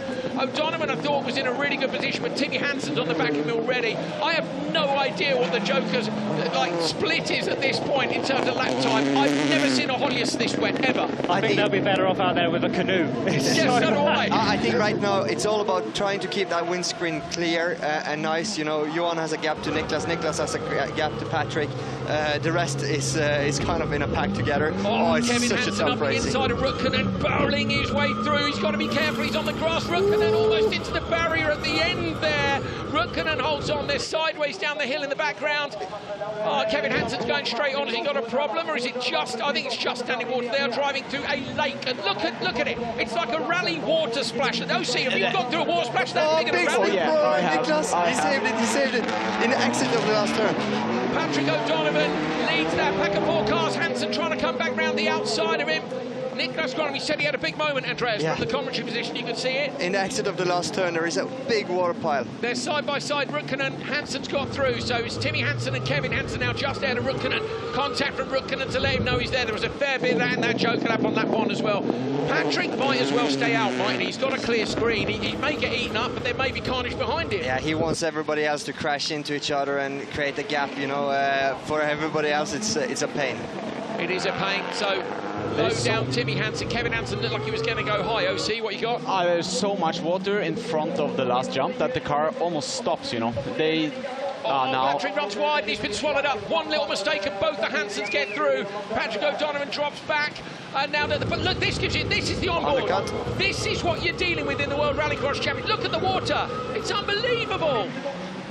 Up the inside, Patrick on the inside. Trying to make a room, trying to make us pass back through. He gets inside. Is there a puncher for Patrick? He's got a puncher, he's got a puncher front right. Patrick O'Donovan has got a puncher on the front right corner of the car. So I don't even know how you lot spot that in these conditions. I don't. Gronholm has gone Joker on this lap, so this is to cover off everyone behind him. I would definitely have gone earlier. I think Johan will go on lap 5 when he OC. Johan has 6.6 second gap, which is incredible. Don't go on the last lap, not in these conditions, surely. No, but you know Johan, he wants to prove a point also. Yeah. Do you think he'll stay out till lap 6? Brilliant stuff. Look at this. Look at the water here. Watch Kristoffersson tiptoe through. Watch the jump too. So as he comes, he's inside line. Yeah, he just tried to stay away from the water, you know. Look. You're tiptoeing through, aren't you? Yeah. You're tiptoeing through. So Kristoffersson now with Gronholm behind. Gronholm, look, takes a similar line. Oh, it's a spin down the hill. That's Kevin Hansen. Dropped it. Save of the decade. He lost nothing. Save of the decade, Kevin Hansen, you legend. That was even better than me yesterday. Yeah, I agree. That was brilliant. What a legendary move. Everyone in the commentary box is here for this. Kristoffersson goes Joker with a lap to go. He almost touched the barrier. I told him before the final that all the Euro guys touched the wall there, so I told him to be extra careful there. And that's what your teammates are for, isn't it? To just say just how slippery it is out there. Incredible, absolutely incredible. We've still got a lap to go. You ride on board. Lads, try and tell everyone at home how hard it is in these conditions. This is absolutely, because you know you're aquaplaning and then you have no control of the car. The car goes quicker when you start braking. Yeah. It's just floating everywhere, and you just have to try to not lock the tires. Can we get another 360 here? Let's see. I think the best way to describe it is put a blindfold on and try and ride a bull.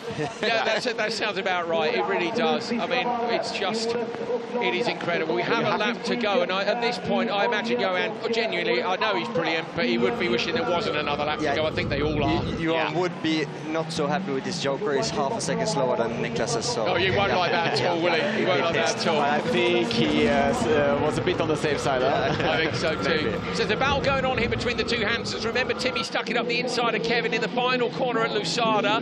Might Kevin try and get his own back? I'd like to see it. They've been brilliant here before. They're not afraid of getting stuck into each other, because out front is earlier have to break solution. Yeah, it's crazy, isn't it? Look at the puddle on the left-hand side. The wipers as well. No wipers on Kevin's car. He didn't have the wiper. Oh, he can't see anything. He stopped. Kevin's off to the side of the road. Kevin Hansen retires.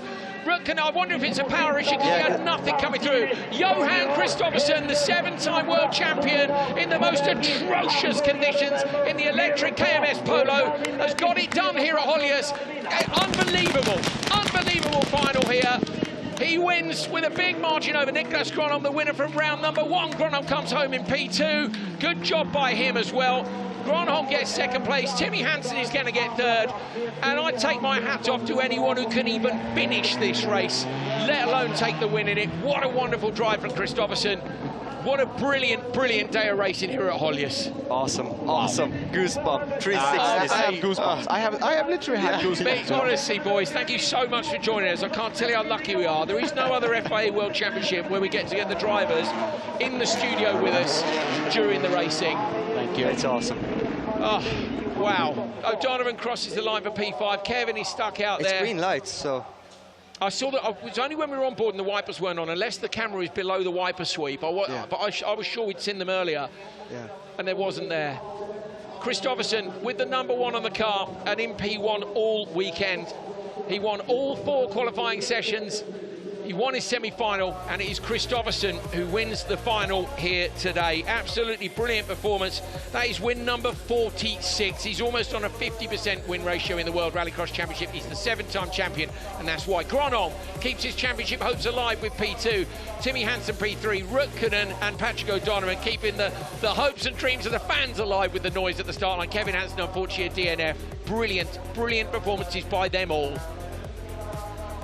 Let's take a look back, lads. Talk us through this. Take turns, say what you like, go for it. I'm knackered. I mean, it was a great start by Rutkanen, but he got squeezed there and got all the spray from Johan. Otherwise, I think he would have been second into turn 1. Niklas did a great job covering him off. So if he could, he would have jokered then, wouldn't he? If he got the outside line, he'd gone joker and or just follow, because it's all about getting a clear windscreen, and you don't want to be ending up back in the pack, you know. That is a wonderful shot of O'Donovan coming through the filth in the background, isn't it? And then look at this. So he's inside Timmy. I mean, at that point, it's a bit borderline, but Timmy holds on. OC, your thoughts? No, I think that's all right. He managed to keep his position, so... I think at this point as well, the stewards have got to take into account the conditions, haven't they? And the fact that a lot of it is not on purpose. No, I mean, even though we are kind of professionals, but out here you don't really have 100% control, you know? What's brilliant as well, right, is behind the commentary box right now, the rain has stopped and the sun is shining, and you could not write it. No. You'll come and have a look at it. This is the spin from Kevin Hansen. Give that man a trophy, because that's the best spin recovery we've ever seen. That was awesome. We've ever seen. And this is high-speed spin. Yeah. I mean, look at it.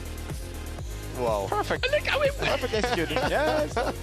Unbelievable. That's stunt driving. That is. Tanner Faust will be proud of that in one of the movies he filmed. Yeah. When that comes out on social media, please like, share, and subscribe to our channel. We need people watching this series again. I promise you, it's heading in the right direction. And if you don't believe that after today, frankly, you don't belong here. You know, I mean, it's just. There was, we were helped a bit by the weather with this pure spectacle, but the quality of the racing, the European Championship, wow. I mean, Anderson to Painen and the recovery from Bolevsky. Dan Rook is down, and he's managed to get hold of Timmy Hansen now, just as he gets out of the car. Dan's down there with him. Timmy, absolutely atrocious conditions. I've never seen it that bad before. What's it like from inside the car? It was carnage. Like my last lap was like almost a minute long. It was so slow, but you know, once I saw there was a big gap in front, and I'm holding third, and like you just have to pray for your life in every water splash out there, like you're fully aquaplaning. I just try and keep it on the apex, but you know, third place today with having bad start and no pace all weekend. I'm pretty happy with the podium. It's a fantastic job. Thank you, Timmy. Thank you. Let's take a look at the championship standings after round 2 of the FIA World Rallycross Championship. Höljes here in Sweden, and with Kristoffersson taking another win, he's moves up. Okay, still 6 points back from Gronholm. So Gronholm with P2 here maintains the championship lead, just 6 points between them. Timmy Hansen is third in the standings. Ola Christian who's here in the commentary box with us, is in P4. Kevin P5, Rutkanen P6, Patrick O'Donovan and Clara Anderson P7 and P8. And then down in P9 will be, we're not going to see. Niklas Gronholm is with Dan Rook. They said down and here from the Finn. Niklas, P2 in a absolutely atrocious final, but relatively uneventful for you. How was it from your seat? Yeah, crazy. Never driven in these kind of conditions. It's aquaplaning everywhere. But yeah, I had also quite a big gap after a few laps, so I could take it easy and avoid the mistakes. It was crazy conditions. But really happy with the P2. It was all we could hope for this weekend. We started off very poorly in practice, and we didn't have the pace more or less the whole weekend. So great amount of points considering that the pace wasn't there this weekend. So I'm happy. Thank you. Well done. Amazing stuff here. The lads are switching their mics on. We've only got about 10 seconds before we go back, I think, to speak to Johan. We're joined by Richie Skirkless, who we'll have a chat with in a minute about an absolutely brilliant performance in your race, mate, and what the condition. You can have a big grin on your face. You did it. I mean, that was incredible. It really was. So yeah, we're waiting for Johan Kristoffersson, who Dan Rook is trying to find down there. Look at this weather. Look at it. I just want to add in that Niklas was quicker than Johan the last lap. Was he? Yeah, he's also going to be mad for that. Well like that either. Race winner, P2 in the championship standings, but it's a brilliant win in the most atrocious conditions. Kristoffersson. Johan Kristoffersson, race winner here in Sweden. It's going to be fantastic for the championship, correct? Yeah, very important points, definitely. And but everything that crossed my mind right now is that crazy final. I've been in Höljes when it was a lot of water and heavy rain before, but this was, so far the most crazy final I ever driven here. Yeah, lots of standing water out there. I mean, you just drove away from everybody else. You seem to manage to avoid all of the carnage. Everyone was dropping it on the brakes behind you. How do you keep yourself composed? I think, the first 2 laps were really difficult, trying to read the conditions. But at the same time, I struggled to find the rhythm. And I knew the guys behind with the windscreen, which is probably, you cannot see anything. So, I just try and get a comfortable gap to be, out in the clear, and then just try to manage. But I think that was maybe the most difficult rallycross final I ever driven. Yeah, and interestingly, you took the Joker lap not on the last lap. Was that tactics? I think when it's so difficult conditions and you are, in the risk of getting a puncture or have a half spin or something, and that gap will be much smaller in just one small mistake in this condition. So better be having track positions done. I think that was a good call. Thank you, Johan, and well done. The sun just beaming down beautifully 4 minutes after, like, standing in a waterfall. And Andrea, we've got a nice shot of here we go. Look at that. Awesome. Oh, look, that's Kevin car being towed back. That's not quite so nice. Bless Kevin. I mean, he's had the battery change. I'll just come back to the studio for a minute because I want Andreas to do me a favour. You know what I'm going to ask you to do, don't you? And hold that up for us, Andreas. This is the... If you can peel it off the... I mean, it's look at the water on the desk. We're under a canopy here. It's just rained so hard. But, okay, first of all, congratulations, mate. I mean, Richie Skirk, this unbelievable. How was it, mate? Yeah, thank you. I didn't expect to win this weekend because yesterday wasn't a great date for me. No, I saw. Yeah, so happy with the win. But you picked yourself back up today, and in those conditions, to us, it didn't look like you made a mistake in the final. Were you happy with your drive? Yeah, I'm really happy with my drive, happy with my spotter, happy with my team. Christian Sabo, I think, is your spotter, right? Yes. Yeah, fantastic. Yeah. Okay, and I mean, were you aware of everything that was going on around? I mean, obviously, it's so wet and slippery. I guess, were they telling you to back off when you had a big lead, or no? Yes, Christian said that I have a good lead, kind of just bring it home, like. Yeah. You had a lap to go, and we were up here going, "Oh, mate, like you can go slowly if you want to." At one point, you had 10.5 seconds lead. You still had to do the Joker, I believe, but in the end, was it 6 seconds? Yeah, I think so. Yeah. At the same time, we were watching the Euro RX 1 final. Yeah, I can see Lucas Anderson down here as well. Well, let's still take a look at this anyway, because this was the conditions where it's like. Ritis, did you get to watch this final after yours, or were you too busy celebrating? No, I was busy in the technical. Oh no, how boring for you. Well, have a look at this, mate. I mean, the conditions were just unbelievable. Because I watched this Yeah. in our trailer, and I was like, Yeah. holy. I'm going to go to the It was a great dog. final, right? And then I just saw the rain was just pouring down even more. So I was like, the next final, the World RX final, is going to be even more crazy, because mate, this was a crazy final. Huh? I'm so glad you came to join us, because just, yeah, absolutely fantastic. So, Ritis, now that you've driven a Super 1600 RX3 car in these horrible conditions, how do you fancy a supercar instead with four-wheel drive? No, I'm happy with the front-wheel drive, and yeah, the conditions wasn't that bad when the supercar started. Okay, yeah, fair enough. So maybe it got worse. When will you? Here is your start. Right, here's you. Talk us through this. So good start. Yeah, I saw the Ribeiro. No, I saw Tigges. Yeah. I was thinking that he will go through the small gap. Oh, mate, well, look at this. And this was what you were missing while you were out front, clearly away from everyone. Just, yeah, great job. Up and over the crest for Gellins. This was a mistake from him in the background. Meanwhile, out front, I mean, you were just keeping it super tidy. I don't know how... Is the car really good in the wet? Because you drove brilliantly, mate. Yeah, we did some changes before the final.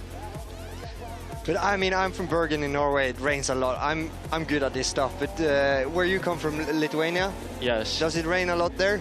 It looks like it on your driving, huh? Yeah, there rains Awesome. sometimes, but not that much. Yes, not that much. Richard, well done, mate. We're going to let you go and get Dan Rook back in the commentary box. Thanks so much. Congratulations on a brilliant win in the hardest mate. of conditions. Seriously, well done. Really happy. Dan, come on in, mate. Just run in. It's fine. Let's get cracking. We got stuff to get on with as we head towards the podiums here at Höljes. We're so lucky, to say, to have everybody coming in. I can't Dan, can you believe the sun's shining? Honestly, you boys don't know how lucky you got it stood in here. I'd run down. I did barely wet. But you're not well, that wet. The sun afterwards to drive me out straight away. Oh, yeah. But when you went down there, the rain stopped, huh? Oh, yeah. I missed the sunshine, aren't I? It is, yeah. Dan goes outside and the weather gets nice. Look at that in the background. Blue skies. Final. What a weekend, huh? Because the weather has changed all the time. You know, it stops rain, then it's heavy rain, then it's a little bit of rain. So hard then I mean, when was it, Q3? Then was almost dry, you know. I mean, the one thing I would say we haven't had this weekend is we never really got the conditions to take a gamble on tyres, did we? Which I would have loved to have seen. Yeah. So it was always wet enough that you wanted to go on the wet. I would have liked to have seen what would have happened. Like, a lot of the guys are saying the Höljes was great in the wet, which is good to hear. But we didn't have that moment, did we? Maybe... No, I think the reason for that is that the gravel gets pulled out to the tarmac, you know. So it's too greasy. So it's too greasy on the tarmac. And also, Höljes is known for using a lot of Dustex over a whole year. So it stays greasy. It's packed with Dustex. And when you bring that Dustex out on the tarmac, it takes a while before that greasiness gets away. So when it's wet, it's mega slippery on the tarmac. Would I be right that Q4 was the one that was borderline, you know, because by the time, Timmy went quick, then really quick, then Johan went another 4 seconds quick. Was that almost there? In terms of still the wet. No. Yeah, wow. I mean, maybe earlier with the old tire, but yeah. On to the podium then. Timmy Hansen, P3. Second place, Niklas Gronholm. Johan Kristoffersson. And there we go. Johan Kristoffersson, local Swedish commentator. They've been doing a brilliant job here on the track. And a handshake from Johan, because I think Johan knows just how tricky it was. Here we go then. Let's take the national anthem for Sweden. Johan Kristoffersson wins at home.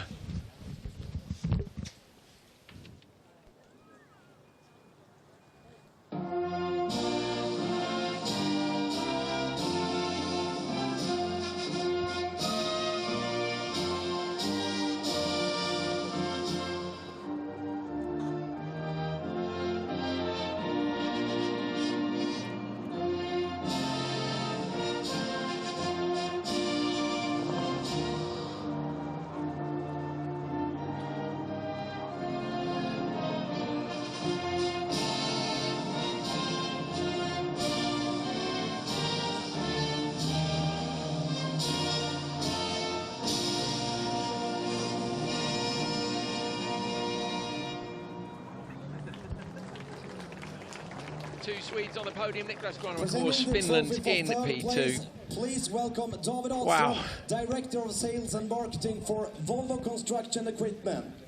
So Volvo Constructor Equipment, of course, sponsors also of CE Dealer Team and providing all the equipment to keep the track here groomed, and they've done a brilliant job as always. Timmy Nice trophies too. Look at that, eh? Looks clean. Wouldn't want to drop that one. No. Was it Lando Norris that broke the trophy? It was, wasn't it? Yeah, it was. I wonder how they're getting on in Silverstone. I bet it's glorious sunshine in Silverstone, isn't it? Back in the British Grand Prix. Getting some tan and yeah, maybe. sunburn. Well, I'll tell you what. No, it's Britain. I was going to say, but if it was weather like, I don't reckon they'd have run in weather. Genuinely, I reckon they'd have had to red flag the race if the weather was like that. Not in Rallycross. And finally, presenting the winning trophy, Anna Nordqvist, FIA. Oh, see, you're his teammate. We know he's good. I know you don't read too nice, but he's very good, isn't he? Genuinely. Yeah, and I mean, also in these conditions, he's probably one of the best in the whole world, you know, in any sports. I mean, in any motorsport. Yeah. Because, yeah, he has an unbelievable control in the wet. Yeah, absolutely fantastic. Champagne time then for Johan Kristoffersson on the top step of the podium. I once spoke to him about wet conditions and he said he loves it because it's like it goes into slow motion. And I think he's the one guy. There we go. It's a bit late with the champagne music, but we'll take it. But yeah, I mean, he just says it's like racing in slow motion. But in those conditions, wow, just wow, it really was. I want to say a big thank you to everybody who's working so hard to get this championship back where it needs to be. I hope you guys have enjoyed it at home. OC, thank you so much for joining us in commentary, mate. Andreas all weekend, congratulations, unlucky, not quite getting down. Well done, mate. Pit reporter extraordinaire as well. Thanks to the whole TV team and all the organising team, everybody from the FIA as well, for making it an absolutely brilliant weekend in Höljes. The drivers have put on a show. The weather, I think that's somewhat magnified the show as well. But it is business as usual for Johan Kristoffersson. He's on the top step of the podium. He takes the win. He closes the gap down. We'll be back with you in just a fortnight's time at the Red Cauldron in Hungary. So make sure you join us then. It's going to be another banger.